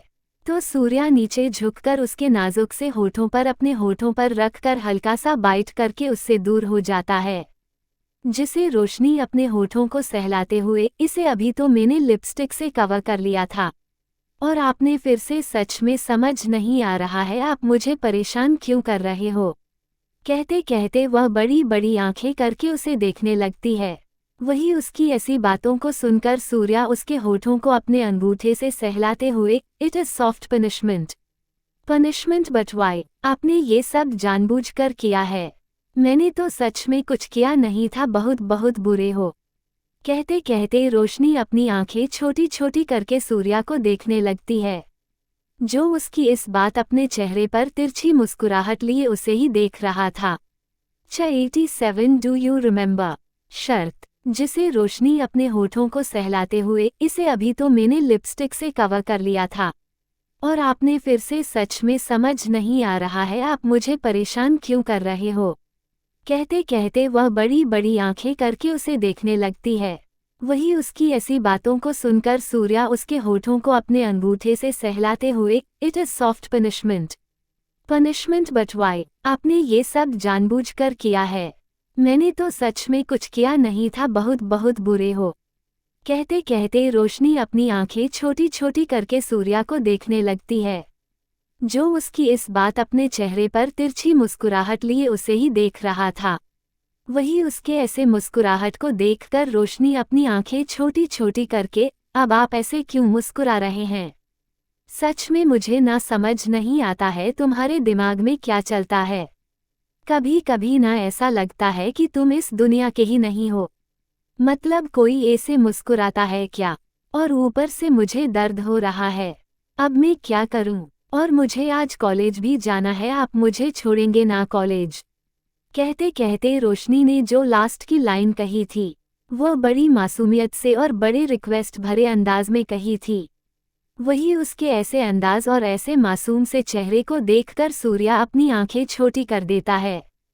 तो रोशनी अपनी आंखें बड़ी बड़ी करके मुंह बनाते हुए, अब तुम यह मत कहना कि तुम मुझे कॉलेज भेजना नहीं वाले हो। मैं पहले ही कहने वाली हूँ, मुझे मेरी स्टडी कंप्लीट करना है। मुझे मेरा फ्यूचर बनाना है। शादी कर ली इसका मतलब यह नहीं है कि मैं अपने सपनों को पूरा नहीं करूँगी। मुझे भी अपना सपना पूरा करना है। कहते कहते वह अपनी नीली आंखें बड़ी बड़ी करके उसे देखने लगती है। तो सूर्या उसके मुंह पर अपने दोनों हाथ रखकर उसके चेहरे के बेहद नज़दीक अपना चेहरा करके उसकी नीली आंखों में देखकर, फायरफ्लाई कितना बोलती हो तुम? कभी तो शांति से सुन लिया करो मेरी बात। और क्या मैंने कहा कि मैं तुम्हें कॉलेज नहीं छोड़ने वाला हूँ या तुम्हारे सपनों के बीच आने वाला हूँ? बिल्कुल भी नहीं। मैं तो चाहता हूँ मेरी फायरफ्लाई अपना नाम बनाए, अपनी पहचान बनाए। पर तुम हो जो मेरी बात सुनने को ही तैयार नहीं हूँ। कितना गलत सोचती हूँ तो मेरे बारे में। आज पता चला कि मेरी फायरफ्लाई को तो मेरे बारे में कुछ पता ही नहीं है, न ही वह मुझे कभी समझ पाएगी। फिलहाल तो मैं तुम्हारा नीचे इंतजार कर रहा हूँ। तैयार होकर बैग लेकर सीधा आ जाना, वहाँ से ही हम तुम्हारे कॉलेज चले जाएंगे। पर जाते वक्त कुछ शर्तें हैं जो तुम्हें काम में ही पता चलेगी। कहते हुए मुस्कुराकर उसके बालों को सहलाते हुए वह वहाँ से चला जाता है। वही उसके ऐसी बातों को सुनकर रोशनी अपनी आंखें बड़ी बड़ी करके, सच में मैं कुछ ज्यादा ही सोच रही थी। यह इतना भी बुरा नहीं है, पर बात भी तो सही से नहीं करता। सच में मुझे ही इतना कॉम्प्लिकेटेड पति कैसे मिला है? भगवान, उसे वक्त आपने कुछ किया होता तो एक नॉर्मल पति मिल जाता, पर नहीं, आपको तो मेरी जिंदगी ही कॉम्प्लिकेटेड करनी थी। देखो हो गई ऐसा पति मिलकर। कहते हुए मुंह बनाने लगते हैं, फिर एक गहरी सांस लेकर जल्दी से तैयार होने लगते हैं। वो तैयार होकर जैसे ही हाल में आती है, तो अपने कंधे पर टंगे हुई बैग को वहीं सोफे पर रखकर डाइनिंग टेबल की तरफ चली जाती हैं। डाइनिंग टेबल की तरफ आते हुए को सभी की तरफ देखने लगती है और सभी को गुड मॉर्निंग विश करके अपनी जगह पर बैठ जाती हैं। रोशनी जब अपनी जगह पर बैठी है, तो धीरे से अपनी कमर पर हाथ रखकर हल्के से अपनी आंखें बंद करके अपनी नज़रें तिरछी करके सूर्या को देखते हैं, जो बड़े आराम के साथ ब्रेकफास्ट कर रहा था, जिसे देखकर उसकी आंखें छोटी हो जाती हैं, पर फिर भी एक गहरी सांस लेती हैं और अपनी जगह पर जैसे तैसे करके बैठ जाती हैं। वही सामने बैठी महक जब रोशनी के चेहरे को ऐसे देती है, तो वह परेशानी भरी आवाज में, क्या हुआ बच्चा, तुम्हारे चेहरे पर मुझे दर्द क्यों नजर आ रहा है? सब कुछ ठीक तो है ना? रोशनी जो अभी अभी बैठी हुई थी और ब्रेकफास्ट में देख रही थी कि क्या क्या बना है, और जैसे है महक की बात सुनती हैं, उसका चेहरा पूरी तरह से लाल लाल होने लगता है। वो महक को देखते हैं, वो कह तो कुछ नहीं सकती थी, पर वही महक रोशनी के लाल हुए चेहरे को देखकर और ज्यादा परेशान होकर, बच्चा तुम्हारा चेहरा क्यों इतना लाल है? सब कुछ ठीक तो है? कहीं एलर्जी वगैरह तो नहीं हुई है ना? तुम्हें हम डॉक्टर के पास चले? वही महक ऐसी बातें सुनकर सभी रोशनी को देखने लगते हैं। रोशनी का तो पूरा चेहरा लाल हो चुका था, उसे समझ नहीं आ रहा था कि वह क्या बोले। वो बस शांति से बैठी रह जाती है। तो वही सूर्या जब ये देखा है कि रोशनी कुछ बोला नहीं जा रहा है, तो अपना चम्मच प्लेट पर जोर से रख देता है, जिसकी आवाज से सभी उसकी तरफ देखने लगते हैं। तो सूर्य अपनी एल्बो को डाइनिंग टेबल पर रखकर उनके ऊपर अपना चेहरा रखते हुए बिना किसी एक्सप्रेशन के साथ राघव की तरफ देखकर, लगता है राघव तुम्हारी बीवी को कुछ ज्यादा ही दूसरों की लाइफ में इंटरफेयर होना पसंद है। मैं अभी भी यहाँ पर हूँ और मुझे पता है कब क्या करना है। उद्धरण चिन्ह कहते हुए वह सभी की तरफ देखा है और फिर अपना ब्रेकफास्ट कंप्लीट करने लगता है। महक सूर्या की इस बात को सुनकर बिल्कुल भी खुश नहीं थी। वह राघव की तरफ देखती है तो राघव धीरे से महक के कान में, जान भाई सही कह रहे हैं, तुम्हें इंटरफेयर नहीं करना चाहिए, और वैसे भी साले साहिबा को हैंडल करने के लिए मेरा भाई है। तुम्हारा सारा फोकस मुझ पर रखो, साली साहिबा के लिए भाई काफी है। ये सुनकर महक अपनी आंखें बड़े बड़े करके राघव को देखकर, राघव तुम क्या कह रहे हो? तुम समझ में आ रहा है रोशनी मेरी बहन है और तुम्हारा भाई ऐसे कैसे बात कर सकता है? हम दोनों बहनों ने एक साथ शादी कर ली है और एक ही घर में है, एक दूसरे के बारे में पूछ नहीं सकते क्या?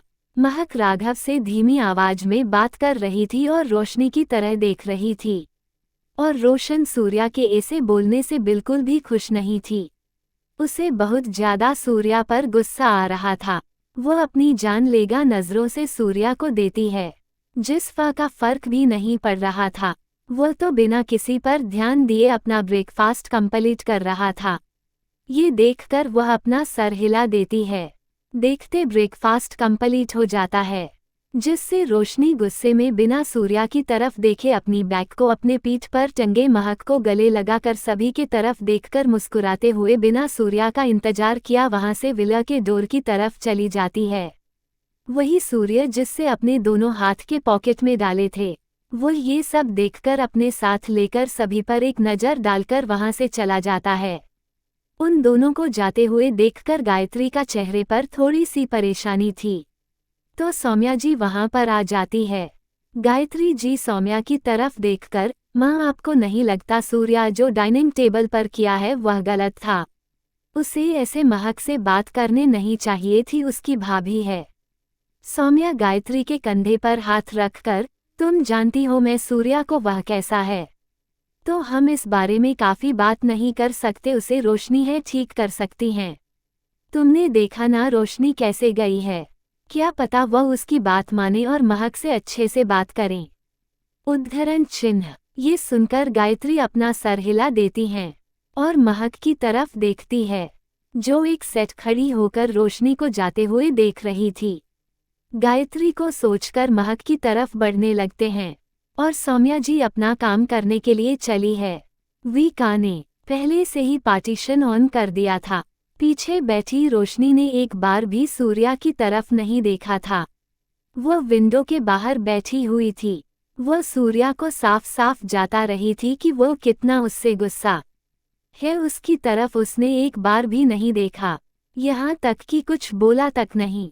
बस ऐसे ही बिना कुछ बोल शांति से विंडो की बाहर देख रही थी। सेमीकोलन तभी सूर्या बिना देर किए अपने मोबाइल में जो कुछ कर रहा था उसे बंद करके रोशनी का हाथ पकड़कर उसे अपनी गोद में बैठा लेता है। आंखें बड़ी बड़ी करके उसे देखने लगते हैं। सूर्या रोशनी की कमर को अपने बेहद नजदीक करके उसके होठों पर अपनी सांसें छोड़ते हुए, डू यू रिमेंबर शर्त। सूर्या की ऐसी बातों को सुनकर रोशनी को कुछ समझ में नहीं आता है। वह पहले से ही इतनी गुस्से में थे और ऊपर से ऐसा अजब सा सवाल को सुनकर मासूम चेहरा बनाकर अपना सर नामे में हिला देते हैं। सूर्या रोशनी चेहरा देखकर चेहरे पर तिरछी मुस्कुराहट लिए, how innocent are you firefly. मैंने कहा था तुम्हें कॉलेज जाने के लिए कुछ शर्तें रखे हैं, तो इन शर्तों को भी तुम्हें मनाना होगा ना, तभी तो तुम कॉलेज जा पाओगे। सेमीकोलन कहते हुए वह बड़ी अजीब तरह से उसे देखकर मुस्कुराने लगता है। तो रोशनी नासमझी में उसे देखने लगती है। उसे कुछ भी समझ में नहीं आ रहा था कि आखिर कॉलेज जाने के लिए कौन सी शर्तें होती हैं। ये पहली बार सुन रही थी कि कॉलेज जाना है तो इसकी भी सुनो। अपनी आंखें छोटी छोटी करके उसे गुस्से में घूरते हुए, मैं कोई भी तुम्हारी शर्तें मानने वाली नहीं हूँ। पहले से ही तुमने महक दीदी के साथ जो किया है वो सही नहीं है, और अब तुम क्या चाहते हो मैं तुम्हारी शर्तें मानो? बिल्कुल भी नहीं। मैं मेरी मन की मालिक हूँ, मैं जैसे तो वैसे कर सकती हूँ। तुम्हें रोकने का कोई भी हक नहीं है मुझे। कहते वह चुप हो जाते हैं। उसके चेहरे पर हल्का सा पसीना आने लगता है। 88 नो टच बॉयज। सूर्या रोशनी चेहरा देखकर चेहरे पर तिरछी मुस्कुराहट लिए, how innocent are you firefly. मैंने कहा था तुम्हें कॉलेज जाने के लिए कुछ शर्तें रखे हैं, तो इन शर्तों को भी तुम्हें मनाना होगा ना, तभी तो तुम कॉलेज जा पाओगे। सेमीकोलन कहते हुए वह बड़ी अजीब तरह से उसे देखकर मुस्कुराने लगता है। तो रोशनी नासमझी में उसे देखने लगती है। उसे कुछ भी समझ में नहीं आ रहा था कि आखिर कॉलेज जाने के लिए कौन सी शर्तें होती हैं। ये पहली बार सुन रही थी कि कॉलेज जाना है तो इसकी भी सुनो। अपनी आंखें छोटी छोटी करके उसे गुस्से में घूरते हुए, मैं कोई भी तुम्हारी शर्तें मानने वाली नहीं हूँ। पहले से ही तुमने महक दीदी के साथ जो किया है वो सही नहीं है, और अब तुम क्या चाहते हो मैं तुम्हारी शर्तें मानो? बिल्कुल भी नहीं। मैं मेरी मन की मालिक हूँ, मैं जैसे तो वैसे कर सकती हूँ। तुम्हें रोकने का कोई भी हक नहीं है मुझे। कहते वह चुप हो जाते हैं। उसके चेहरे पर हल्का सा पसीना आने लगता है। उद्धरण चिन्ह, विस्मयादिबोधक चिन्ह, उद्धरण चिन्ह। कहते वह चुप हो जाते हैं। उसके चेहरे पर हल्का सा पसीना आने लगता है, क्योंकि रोशनी के हर एक बातों को सुनकर सूर्या का चेहरा पूरी तरह से सर्द हो चुका था, और उसके ऐसे रिएक्शन को देखकर रोशनी के मुंह से मानो आवाज ही नहीं निकल रही थी। वो बस अपनी सहेली हुई निगाहों से उसे देखने लगती है। तो सूर्या उसके बालों को पहले तो प्यार से सहलाता है, फिर उन्हें कस के पकड़कर अपने चेहरे के बेहद नजदीक करके, फायरफ्लाई मैंने कितनी बार कहा है मुंह को उतना ही खोलना चाहिए जितना जरूरत है। ज्यादा खुलने से तकलीफ तुम्हें ही होगी। रही बात तुम्हें बोलने का, तुम्हें याद होना चाहिए कि मैं कौन हूँ तुम्हारा। मेरा हक है तुम्हारी पूरी जिंदगी पर, और मैं जैसे चाहूँ वैसे सकता हूँ। मुझे बताने की जरूरत नहीं है, और शर्तें तो तुम्हें माननी होगी।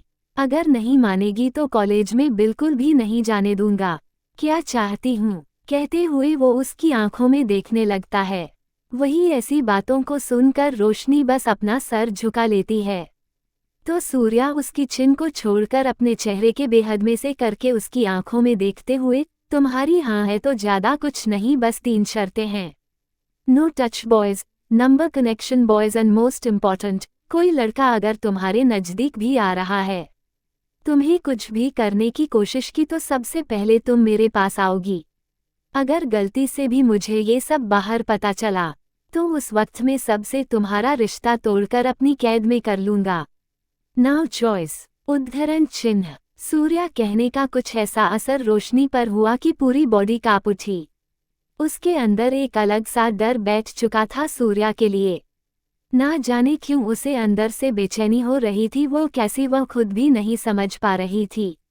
वही सूर्या रोशनी की बॉडी की कंपन अच्छे से महसूस कर रहा था। उसके चेहरे पर एक अलग सा जुनून देख रहा था, एक पागलपन। उसकी नीली आंखें इस समय रोशनी को अजीब तरह से देख रहे थे। तभी का रुक जाती है, जिसे रोशनी को समझने में देर नहीं लगती कि शायद कॉलेज आ चुका है, और उसे डर लग रहा था जिसकी वजह से वो कुछ भी नहीं कहती।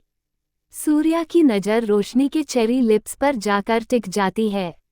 वह आस्था के चेहरे को अपने बेहद नज़दीक करके उसके होठों को अपने होठों में भर लेता है। करीब 20 मिनट के बाद रोशनी को सांस लेने में दिक्कत होने लगे, तो सूर्या रोशनी को छोड़ देता है और उसके नेक पर होंठ रख देता है। इस समय रोशनी के होठ पूरी तरह से सूज चुके थे, उसकी मरून लिपस्टिक भी खराब हो चुकी थी। सूर्या रोशनी की टी शर्ट को थोड़ा सा नीचे करके पहले किस करता है, फिर बाइट और फिर उसी जगह को लिख कर लेता है। बाइट की वजह से रोशनी की आह निकल जाते हैं। उसके अनायास हाथ सूर्या के कंधे को पकड़ लेते हैं। वही सूर्या रोशनी की आंखों में देखता है तो आस्था अपनी आंखें बंद कर लेती हैं। इस समय उसे सूर्या से बहुत ही डर लग रहा था। सूर्या उसे सीट पर बैठाकर खुद भी गहरी गहरी सांसें लेता है। एक नज़र रोशनी को देखता है जो खुद को ठीक कर रही थी। फिर काका डोर खोल देता है जिससे रोशनी बाहर जाती हैं। वो उसे तब तक देखता है जब तक को उसकी आंखों से ओझल ना हो। जब ओझल हो जाती हैं तो अपने पंथ के पॉकेट से मोबाइल निकालकर किसी से कॉल कर लेता है। कुछ देर बात करने के बाद सूर्या अपना कॉल कट करके अपने चेहरे पर एक शैतानी मुस्कुराहट लिए वह से चला जाता है। वही रोशनी जैसे तैसे करके कॉलेज के गेट की तरफ आ जाते हैं। जैसे ही वह गेट के सामने खड़ी होती है तो गहरी गहरी सांस लेकर अपनी आंखें बंद कर लेती है।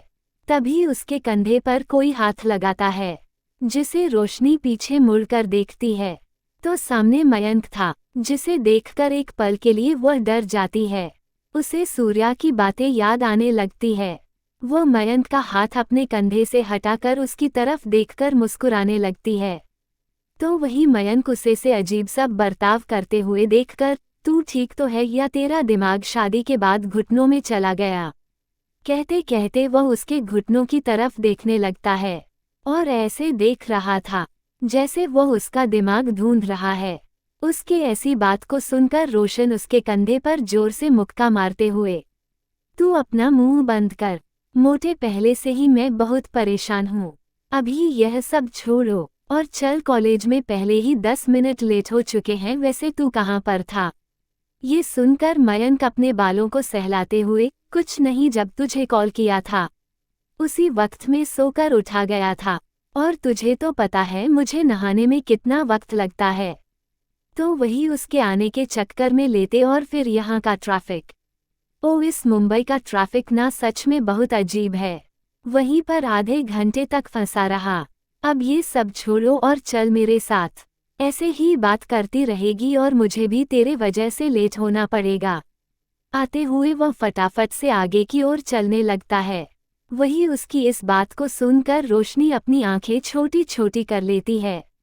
वो खुद की तरफ इशारा करते हुए, गधे, मोटे में तुझे लेट करवा रही हूँ, खुद तो लेट आ गया और सर बिल मुझ पर डाल रहा है। रुक तो पहले तुझे बताती हूँ मैं। कहते हुए वह उसके सर पर जोर से मारते हुए आगे की तरफ चलने जाती है। वही उसे ऐसे करते देख मयंक भी उसके पीछे पीछे चलने लगता है। दोनों ही पहले कॉलेज का कैंपस देखते हैं, फिर फटाफट से क्लासरूम की तरफ बढ़ने लगते हैं। दोनों क्लासरूम में जैसे ही आने लगते हैं तो देखते हैं वहां पर पहले से ही टीचर था, जिसे रोशनी और मयंक दोनों एक दूसरे को देखने लगते हैं। तभी टीचर उन दोनों को देखते हुए, तुम दोनों वहां पर क्या कर रहे हो, अंदर आ जाओ। ये सुनकर दोनों जैसे ही अंदर आने वाले थे तो रोशनी का पर गलती से मयंक के सामने आ जाता है, जिससे मयंक गिर जाता है और रोशनी 2 छलांगा मारकर दूर हो जाती है। वही रोशनी बच्चों वाली हरकत हर क्लास में सभी जोर जोर से हंसने लगते हैं। वहीं रोशनी एम्बैरेसिंग से अपना सर झुका लेती है। वही सभी स्टूडेंट्स उसे देख रहे थे, खास करके लड़कों की तो नज़र रोशनी से हट नहीं रही थी। तो वही मयंक अपनी जगह से खड़ा होकर रोशनी को गुस्से भरी नज़रों से देख रहा था। वो दोनों ही एक दूसरे को देखकर आंखों ही आंखों में कुछ बात करने लगते हैं और वही टीचर उन दोनों पर चिल्लाते हुए उन दोनों को बैठा को कहा देते हैं, जिससे वह दोनों बैठ जाते हैं और आपस में बातें करने लगते हैं, जिसे देखकर स्टूडेंट्स को लगता है ये दोनों कपल हैं, जिसकी वजह से वह एक दूसरे से बात करने में लग जाते हैं। कुछ स्टूडेंट्स को तो रोशनी बहुत पसंद आती है, खास करके तो लड़कों को, और लड़कियों की तो बात ही अलग है। जलन के कारण वह सभी गुस्से में रोशनी को देखने लगती है, क्योंकि मयंक इतना ज़्यादा हैंडसम था और रोशनी के साथ तो कहाँ किसी को हजम होने वाला था। इस बात से मयंक और रोशनी दोनों ही अनजान अपने में ही लगे हुए थे, पर कोई था जिसकी नज़रें रोशनी की हर एक हरकत पर थी। जो हर एक सेकंड उसको अपनी आंखों में कैमरे की तरह कैद कर रहा था। वहीं दूसरी तरफ प्रताप इंटरप्राइजेज में इस समय सूर्या अपने केबिन में बैठा हुआ अपने लैपटॉप की स्क्रीन में रोशनी को देख रहा था। तभी केबिन में कोई आ जाता है, जिससे सूर्य सामने देखा है तो मंदार अपना सर झुकाए अपने हाथों में फाइल को लिए उसके सामने आ रहा था। वही मंदार को देखकर सूर्या अपनी ठंडी आवाज में, लगता है काम हो गया है तुम्हारा। ये सुनकर मंदार अपना सर हिलाते हुए, यस बॉस काम हो चुका है और ये फाइल मैंने कंप्लीट कर दी है, उद्धरण चिन्ह कहते हुए वह अपना सर झुका लेता है। तो सूर्या फाइल को देखते हुए, मतलब तुम कल तेजाब के पास गए हो। वैसे तुम्हारी एक परेशानी खत्म हो चुकी है, तुम्हें वहां पर जाने की अब जरूरत नहीं। ये सुनकर मंदार से हैरानी से देखा है तो सूर्या मुस्कुराते हुए, लगता है तुम्हें वहां पर जाना बहुत पसंद है मंदार, क्या तुम्हारी पसंद बदलने लगी है या? कहते हुए वह अपना सर ऊपर करके देखने लगता है। मंदार को कुछ भी समझ में नहीं आ रहा था सूर्या की बात, वह बस उसे देख रहा था। वही सूर्य उसके चेहरे को देखकर, लगता है तुम्हें कुछ पूछना है, बोलो।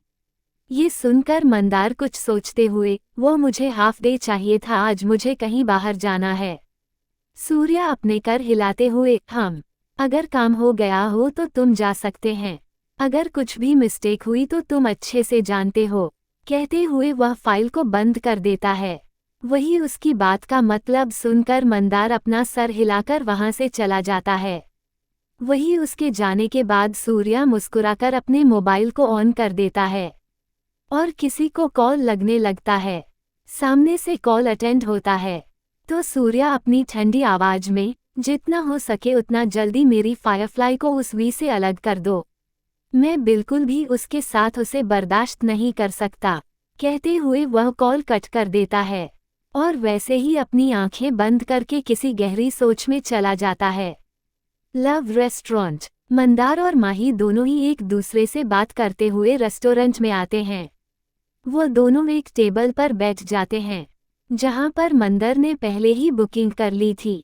वही माही मंदार की तरफ देखकर मुस्कुराते हुए, मुझे लगा नहीं था कि आप मुझे डिनर डेट पर कभी ले जाएंगे, उद्धरण चिन्ह। ये सुनकर मंदार थी अपना सर हिलाते हुए, मुझे भी लगा नहीं था कि कभी मैं किसी लड़की के साथ ऐसे डिनर करने आ जाऊंगा।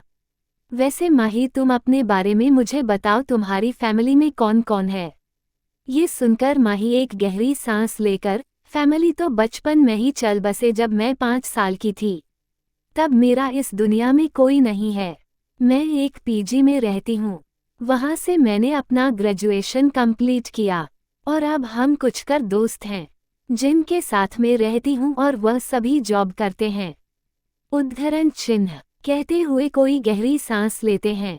वही उसके पास पर मंदार उसका हाथ पकड़कर उसे कंफर्ट करते हुए, माही मुझे इस बारे में कुछ पता नहीं था और तुम ऐसे क्यों कह रही हो? वैसे भी यहाँ पर कोई अकेला नहीं होता है, हर किसी का कोई ना कोई अपना होता ही है। देखो तुम्हारे लिए भी तुम्हारा कोई हमसफर आ जाएगा जो तुम्हारी हर एक अकेलेपन को दूर करेगा। ये सुनकर माही अपना सर हिला देती है तो मंदार मुस्कुरा देता है। माही मंदार की तरफ देखकर कुछ सोचते हुए, वैसे आपकी फैमिली में कौन कौन है? ये सुनकर मंदार अपना सर हिलाते हुए, ज्यादा तो नहीं पर हाँ, मेरी एक माँ है और एक भाई है जो नेक्स्ट वीक यहाँ पर आने वाला है। मैं जब 3 साल का था तभी मेरे पापा कहाँ कर एक्सीडेंट हो गया था, जिसकी वजह से वह हम सभी को छोड़कर चले गए। माँ ने अकेले ही सारी जिम्मेदारी उठाई और मेरा भी ग्रेजुएशन कंप्लीट होने के बाद में भी यहाँ पर जॉब की तलाश में आया और फिर यहाँ पर इंटरव्यू दिया, उसके बाद मुझे यहाँ पर जॉब मिल गई, उद्धरण चिन्ह। Untitled chapter. ये सुनकर माही अपना सर हिला देती है तो मंदार मुस्कुरा देता है। माही मंदार की तरफ देखकर कुछ सोचते हुए, वैसे आपकी फैमिली में कौन कौन है? ये सुनकर मंदार अपना सर हिलाते हुए, ज्यादा तो नहीं पर हाँ, मेरी एक माँ है और एक भाई है जो नेक्स्ट वीक यहाँ पर आने वाला है। मैं जब 3 साल का था तभी मेरे पापा कहाँ कर एक्सीडेंट हो गया था, जिसकी वजह से वह हम सभी को छोड़कर चले गए। माँ ने अकेले ही सारी जिम्मेदारी उठाई और मेरा भी ग्रेजुएशन कंप्लीट होने के बाद में भी यहाँ पर जॉब की तलाश में आया और फिर यहाँ पर इंटरव्यू दिया। उसके बाद मुझे यहाँ पर जॉब मिल गई। उद्धरण चिन्ह कहते कहते वह शांत हो जाता है। वही उसकी इस बात को सुनकर माही भी अपना कर हिलाते हुए अपनी आंखें बड़ी बड़ी करके, मुझे लगा कि बॉस के रिलेटिव है क्योंकि ज़्यादा से ज़्यादा आप बस के करीब रहते हैं। उद्धरण चिन्ह मंदार मुस्कुराते हुए, मुझे समझ नहीं आ रहा है लोगों का ऐसा क्यों लगता है। तुम जानती नहीं हो, जब मैं प्रताप इंटरप्राइजेज को ज्वाइन किया था तो मैं पहले एक नॉर्मल डिपार्टमेंट में काम करता था जो हमारा इंपोर्ट और एक्सपोर्ट करता। फिर अचानक से मेरा प्रमोशन हो गया। मुझे खुद भी नहीं पता चला कि मेरा प्रमोशन कैसे होगा। फिर बॉस का पा बन गया। उद्धरण चिन्ह कहते हुए मंदार अपनी सर हिलाकर फिश खाने लगता है। वही उसकी इस बात पर माही अजीब सा मुंह बनाकर, मेरा मतलब ऐसा नहीं था, क्योंकि मैं जब डिपार्टमेंट में आई थी ना, तब सब लोग यही बोल रहे थे कि बॉस और आपका कोई रिलेशन है। इसी वजह से सबको यही लग रहा। आपको पता है, जब डोली ने मुझे कहा था ना कि आपको मुझसे बात करनी है, मैं बहुत हैरान हो गई थी और उसने ये भी कहा कि किसी को इस बारे में मुझे बताना भी नहीं है। मुझे पहले तो डर लगा, फिर बाद में आप बहुत ही अलग है। आपको ना तो कोई घमंड है ना ही कुछ। माही किस बात पर? मंदार मुस्कुराते हुए, घमंड तो किसी में नहीं है, बस फर्क इतना है कि काम की वजह से हम कुछ ऐसी चीज कर देते हैं जिसकी वजह से लोग हमें घमंडी समझने लगते हैं। तुम ये सब छोड़ो और ये बताओ कि तुम्हारे कॉलेज में कैसे फ्रेंड्स रहे हैं और तुमने फ्यूचर प्लानिंग क्या किया है? जॉब करने वाली हूँ या? ये सुनकर मन ही अपना खाना छोड़कर अपने दोनों हाथों में अपने दोनों गालों को छुपाते हैं। नहीं नहीं, मेरी बहुत बड़े वाले सपने हैं। मुझे एक एक्ट्रेस बनना है, पर पहले मुझे कुछ काम करना पड़ेगा, तब जाकर मैं खुद के एक्सपेंस उठा सकते हैं। ये सब मैं सिर्फ 2 साल के लिए ही डिसाइड कर लिया है, जिससे मैं अपने एक्सपेंस हैंडल कर सकूं। बाद में कोई छोटी मोटी एजेंसी से कनेक्शन बनाकर फिल्मी इंडस्ट्री में चले जाऊंगी। मंदार अपनी आंखें हैरानी से बड़ी बड़ी करके, तुम्हें फिल्म इंडस्ट्री में जाना है तो तुम्हें पहले क्यों नहीं बताया? मुझे बहुत सारे कनेक्शन है, यहाँ तक कि हमारे कंपनी के भी कुछ डायरेक्ट कनेक्ट है जो हमारी मॉडल से भी कनेक्शन कर सकते हैं। तो तुम काम क्यों नहीं करती? प्रताप इंटरप्राइजेज के मॉडलिंग सूट के लिए अप्लाई करो। अगर वहाँ से सेलेक्ट हो गई और तुम वहाँ के एक मॉडल डिसाइड कर दी गई तो बहुत सारे चांसेस है तुम्हारी इंडस्ट्री में आने के, और साथ ही साथ प्रताप इंटरप्राइजेज तुम्हें एक मैनेजर और पर्सनल असिस्टेंट भी प्रोवाइड करेगी। एक काम करो, जब तुम एंटरप्राइजेज में जाओ तब मुझे कॉल कर देना, मैं अपने केबिन में बुला दूंगा। वहां पर आकर हम इस बारे में बात कर लेंगे, क्योंकि वहां पर मिस्टर देवानंद कुमार, तुम तो जानती हो, वह आने वाले हैं। कहते हुए मुस्कुराने लगता है। वही उसकी इस बात को सुनकर माही अपना मुंह पर हाथ रखकर, क्या मुझे तेरे बारे में पता ही नहीं था? उसको ऐसे करते हुए देखकर मंदार चारों तरफ देता है तो सभी उसे ही देख रहे थे, तो जल्दी से आगे बढ़कर माही के मुंह से उस वी का हाथ निकाल देता है और नीचे करके उसके हाथों को पकड़कर, बस माही, चारों तरफ लोग हमें ही देख रहे हैं, तुम खाना खा लो, हम बाद में इस बारे में बात कर लेंगे। उद्धरण चिन्ह ये सुनकर माही अपना एक हाथ अपनी चीन पर रखकर बड़ी मासूमियत से, सॉरी, वो ज़्यादा एक्साइटेड हो गई थी ना, तो मुझे निकल गया। उद्धरण चिन्ह कहते हुए वह बड़ी मासूमियत से उसे देखने लगती है तो मंदार अपना सर हिलाते हुए, सही प्रोफेशन चुन लिया है तुमने, एक्टर तो तुम आराम से बन सकती हूँ। उद्धरण चिन्ह कहते हुए वह अपना सर हिला देता है। तभी कुछ सोचकर मंदार पीछे देखने लगता है तो उसकी आंखें पहले तो बड़ी हो जाती हैं। अनजाने में सही उसने अपनी नज़रें तो पीछे में ले ली थी, पर उसके चेहरे का रंग उड़ चुका था। वह अपनी आंखें बड़ी बड़ी करके सामने देखने लगता है। उसके मुंह से अपने आप ही निकलता है, तेजाब यहाँ पर। कहते कहते उसकी आंखें छोटी हो जाते हैं। वह जल्दी से अपना चेहरा सामने करके अपने मन में, मंदार तू क्यों इतना सोच रहा है? वैसे भी ये तेरा रेस्टोरेंट नहीं है, उसकी मर्जी उसे आना है, तब आ जाए, मैं क्यों ज्यादा इसमें पड़ रहा हूँ। वैसे भी मेरा क्या रिश्ता है इसके साथ, इसकी मर्जी जो करना है वह करें। मन ही मन कहते हुए उसे रहा नहीं जाता, वो ना चाहते हुए जो पीछे देखा है तो सामने तेजाब किसी लड़के के साथ बात कर रहा था। इस समय उसका हाथ उसे लड़के के हाथों पर था और उसके साइड में बैठा हुआ लड़का उसे बहुत ही ज्यादा अजीब लग रहा था, क्योंकि वह ज्यादा से ज्यादा तेजाब से चिपक रहा था, जिसे तेजाब उसे रोक भी नहीं रहा था और ना ही कुछ कर रहा था। उसने बस अपने आप को पूरी तरह से नलौज छोड़ दिया था। वो लड़का तेजाब का हाथ पकड़कर उसकी तरफ देखकर मुस्कुराते हुए कुछ बोल रहा था, जिसे सिर्फ तेजाब अपना सर देता है। वही मंदार साइड में देखा है तो वहां पर उसे बहुत सारे लोग नजर आते हैं। कुछ तो देख रहे थे और कुछ नहीं तो पूरी तरह से उन दोनों को इग्नोर कर दिया था। ये देखकर उसे बहुत ही ज्यादा अजीब लगता है। उसे समझ नहीं आ रहा था कि पब्लिक कई लोग इतना क्लोज कैसे आ सकते हैं, वह भी दो लड़के। यही सोचकर वह सामने देखा है तो माही भी उन दोनों को ही देख रही थी। माही तेजाब और उसे लड़के को देखकर अपने दोनों हाथ अपने दोनों गालों पर रखकर मंदार से, हे कितने प्यारे लग रहे हैं ना, ये दोनों लग रहा है दोनों कपल है। कितने दिनों बाद में किसी लड़के को किसी लड़के के साथ देख रही हूँ। वैसे तुम बहुत ही अच्छे लग रहे हैं ना, तुम देखो ना, तुम्हें इस रिलेशनशिप से कोई प्रॉब्लम तो नहीं है ना। मतलब जेंडर वाले प्रॉब्लम बहुत होता है, तुम्हें पता है मेरे कॉलेज में भी 3 कपल है। ऐसे वह तो पूरी तरह से खुले हम अपने रिलेशन का शो ऑफ करते हैं और मैं तो उनके लिए पूरी सपोर्टेड हूँ। हर किसी की जिंदगी है तो जीना चाहिए कि नहीं, क्यों लोगों के लिए अपनी जिंदगी खराब करें। वैसे भी अगर वो एक लड़की के रिलेशन में वह कंफर्टेबल नहीं है, वह रिलेशन ना रखें। वह अपनी ही जनरल वालों से रिलेशन में है तो उनकी मर्जी। वैसे भी हम उनको ना 2 पैसे देते हैं ना वो हमें देते हैं, मेरा तो मानना यही है। माही कितनी सारी बातों को सुनकर मंदार कुछ सोचते हुए माही की तरफ देखकर, मतलब तुम सबके लिए सपोर्टेड हो।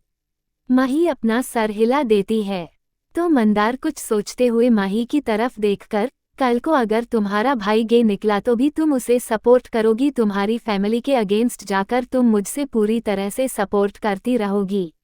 माही 2 पल के लिए तो शांत हो जाती है, जिससे मंदार के चेहरे पर मुस्कुराहट आ जाती है।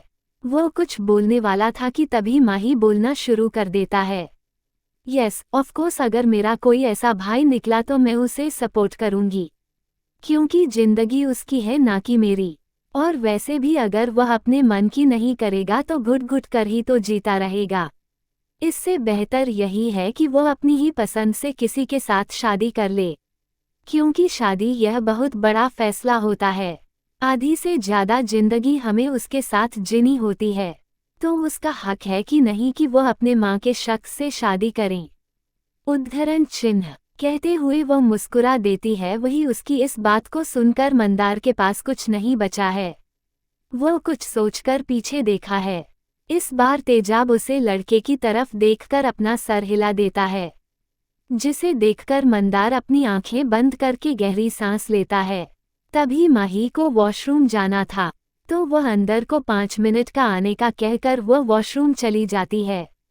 वही माही की बात पर मंदार सिर्फ अपना सर हिला देता है और ना चाहते हुए भी पीछे देखने लगता है। जब वो ये देखा है कि वो लड़का कैसे तेजाब के गालों को अपनी उंगलियों से सहला रहा है, पता नहीं उसके हाथों की मुट्ठी बन जाती हैं। वह अपने आंखें छोटी करके सामने देखते हुए खुद से ही, बड़ा ठरकी इंसान है, मतलब सच में मेरे साथ यह सब करने के बाद भी वह दूसरे लड़कों के साथ। मुझे तो सोचकर ही बहुत गुस्सा आ रहा है। खुद को समझता क्या है, किसी भी लड़के के साथ कुछ भी करेगा। अच्छा हुआ उसे दिन में वहां से चला गया, नहीं तो पता नहीं मेरे साथ यह क्या क्या करता है। कहते हुए उसे लड़के को देखकर अपनी आंखें छोटी छोटी करके, मुझे तो कहता है कि मैं इसके टाइप का नहीं हूँ, तो यह एक नंबर का लुच्चा उसके टाइप का है। दिखने में ही लंगूर जैसी शक्ल है और देखो कैसे इससे मिल रहा है, बेशर्म। वह भी लोगों के सामने माना कुछ होगा इन दोनों के बीच, तो ऐसे लोगों के सामने ये सब करना सही तो नहीं है ना।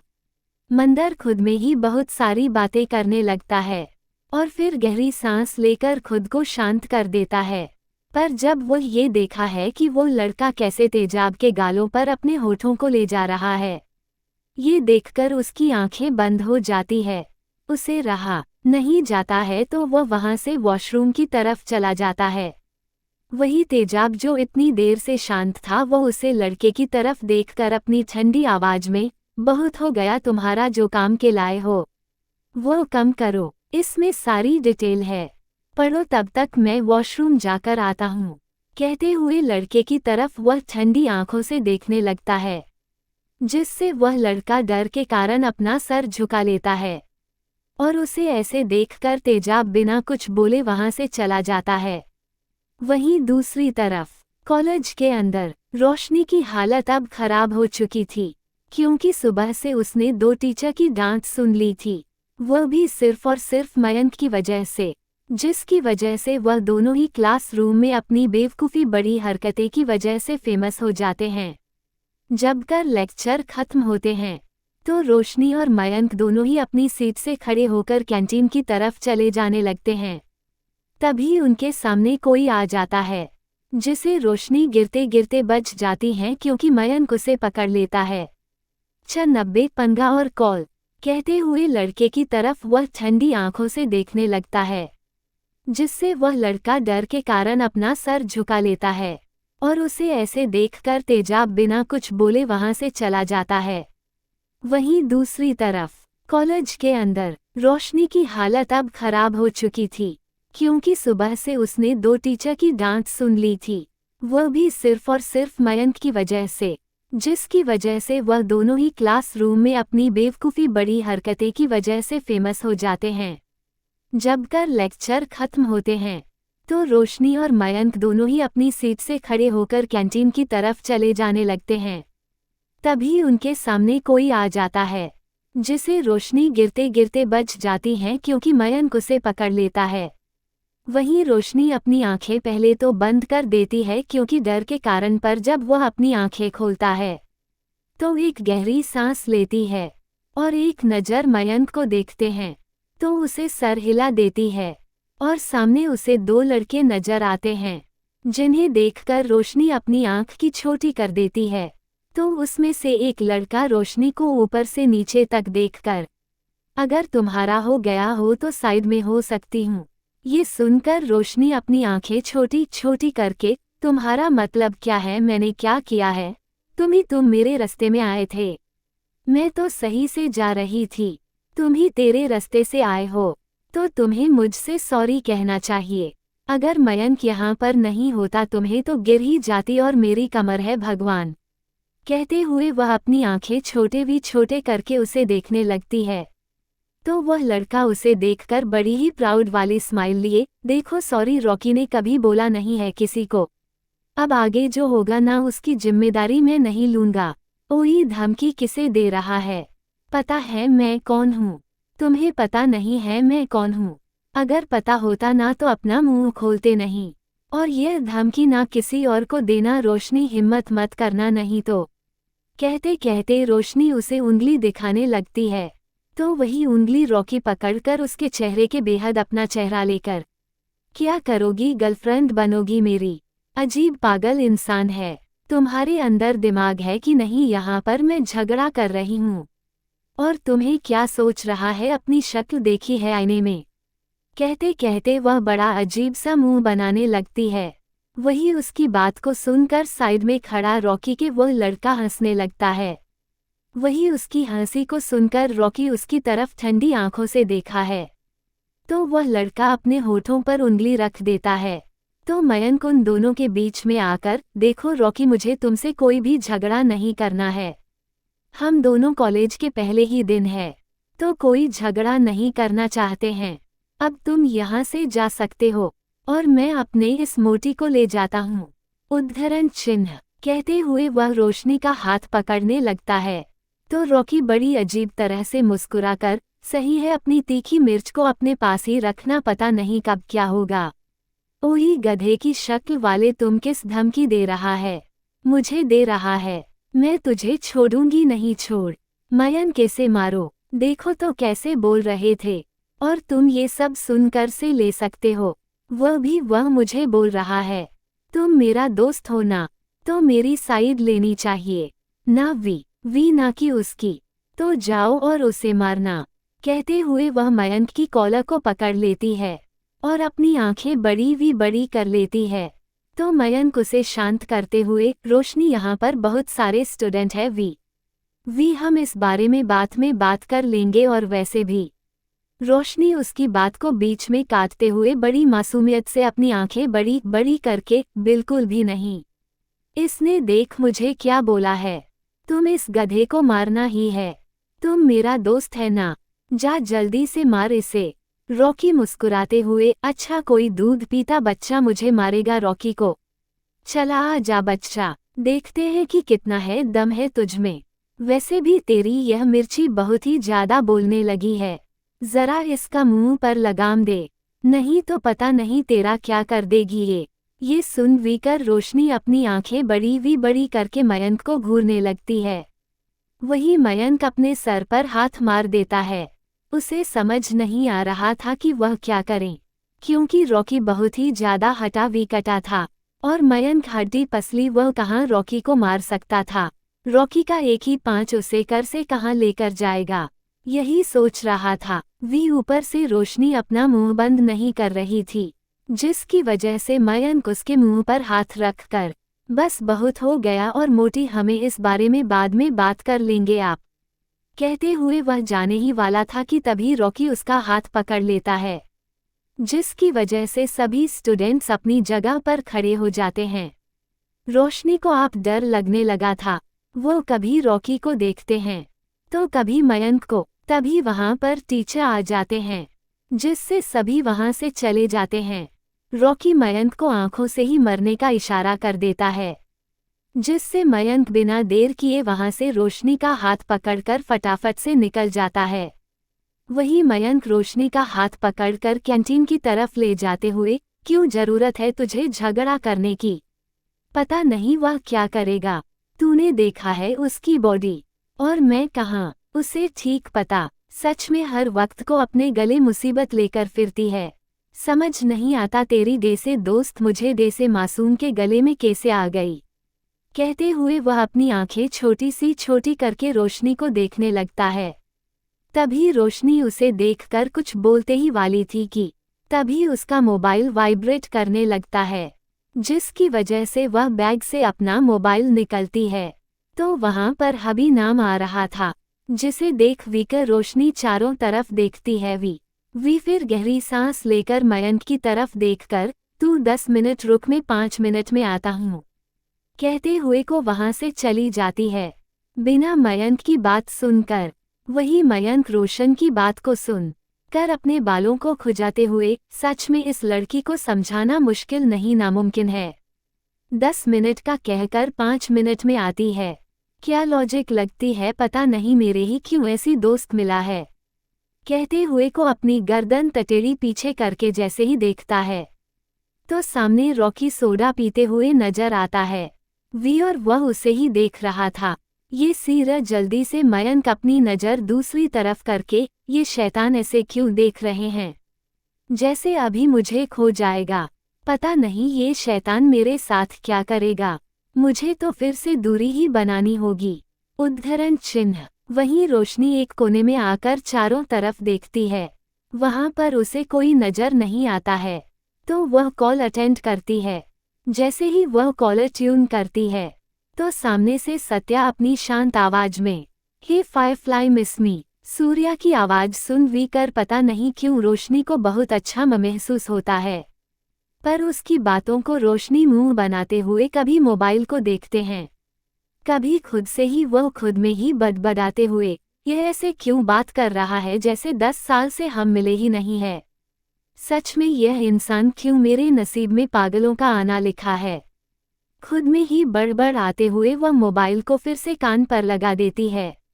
तो सूर्या अपनी गहरी आवाज, सोच रहा हूँ कहीं हम घूमने चले, क्या कहती हूँ, आज तुम्हें पिकअप करने के लिए मैं आ जाऊंगा। ये सुनकर रोशनी हैरानी के साथ, मतलब आज हम कहाँ जाने वाले हैं? सूर्या बड़े ही अटपटे ढंग में, हम ऐसी जगह जहाँ पर तुम्हें कुछ अलग सा देखने को मिलेगा, शायद तुम्हारी यादें ताज़ा हो जाए। रोशनी ना समझ में, मतलब यादें ताज़ा होगी? ऐसी कौन सी जगह है जो मुझे ही पता नहीं है? मेरी यादें हैं। एक बात नहीं समझ में आ रही है मुझे, आप पहेलियां में क्यों ऐसी बात करें? सीधा सीधा बताओ ना, एक बात बताओ। सच में आपको मजा तो नहीं आता है ना मुझे परेशान करने में? आता है, बहुत आता है फायरफ्लाई परेशान करने में, क्योंकि तुम मेरी फायरफ्लाई हो। और रही बात जगह की, तो है कुछ खास और यादें दोनों की जुड़ी हुई है। देखते हैं क्या है। वैसे मैंने तुम्हें कुछ कहा था, याद है ना? कहते हुए उसके बातों का टोन पूरी तरह से बदल जाता है। वही उसकी बात को ना समझकर, मतलब क्या कहा था? सत्य अपनी ठंडी आवाज में, शर्त भूली तो नहीं होना? ये सुनकर रोशनी को एक पल के लिए तो रॉकी का ख्याल आ जाता है, क्योंकि उसने रॉकी से पंगा जो लिया था। फिर जल्दी से अपने चेहरे पर एक बड़ी सी मुस्कुराहट लाकर, नहीं नहीं, मैं और इतनी बड़ी गुस्ताखी कैसे कर सकती हूँ? मैं अपने बादशाह को कैसे नाराज कर सकती हूँ? इस काली के अंदर इतनी हिम्मत ही नहीं है। आप टेंशन फ्री रहेंगे, मैं कुछ भी नहीं करूँगी। मैं कॉलेज से सीधा आपका एक अच्छी बीवी की तरह गेट पर इंतजार करूँगी। आपको तो पता है, और झूठ बोलना तो मुझे आता ही नहीं है। उद्धरण चिन्ह कहते कहते अपने चेहरे पर एक दुनिया भर की मासूमियत लाती है। और वही उसके यह बात सुनकर सूर्या अपनी ठंडी आवाज में, उम्मीद तो यही है कि तुम झूठ नहीं बोलोगी। देखते हैं, फिलहाल अपना ध्यान रखना। वी और कुछ भी हो मुझे कॉल कर देना, इससे पहले कि मुझे किसी दूसरे से पता चले। कहते हुए वह कॉल कट कर देता है। वही उसकी बात को सुनकर रोशनी अपने सीने पर हाथ रखकर वहीं जमीन पर बैठकर अपने दोनों हाथ अपने सर पर रखकर बड़ा सा मुंह बनाकर, हे भगवान, इसे झूठ बोलना मतलब कितना ज्यादा मुश्किल वाला काम लगता है। इसकी आवाज इतनी डरावनी है। भगवान का शुक्र है कि सामने नहीं था। अगर सामने होता तो मेरी तू मैं हो जाती। अब जल्दी से कैंटीन में चली जाती, मुझे बहुत ज्यादा भूख लगी है। कहते हुए वह जाने ही वाली थी कि तभी उसे एक झाड़ के पीछे कुछ दिखाई देता है, जिससे वह अपने दोनों हाथ अपने आईब्रो पर रख वी कर देखने की कोशिश करती है। वहां पर क्या है? जैसे ही वो उछाड़ के पीछे थोड़ा सा आगे की ओर जाकर देती है, तो उसका मुंह पूरी तरह से खुल जाता है। वो अपने मुंह पर हाथ रखकर फटाफट से वहां से निकलने की कोशिश कर देती है, पर देर हो चुकी थी, क्योंकि पहले ऐसे ही किसी ने उसे देख लिया था, जिससे उसकी आंखें छोटी हो जाती हैं।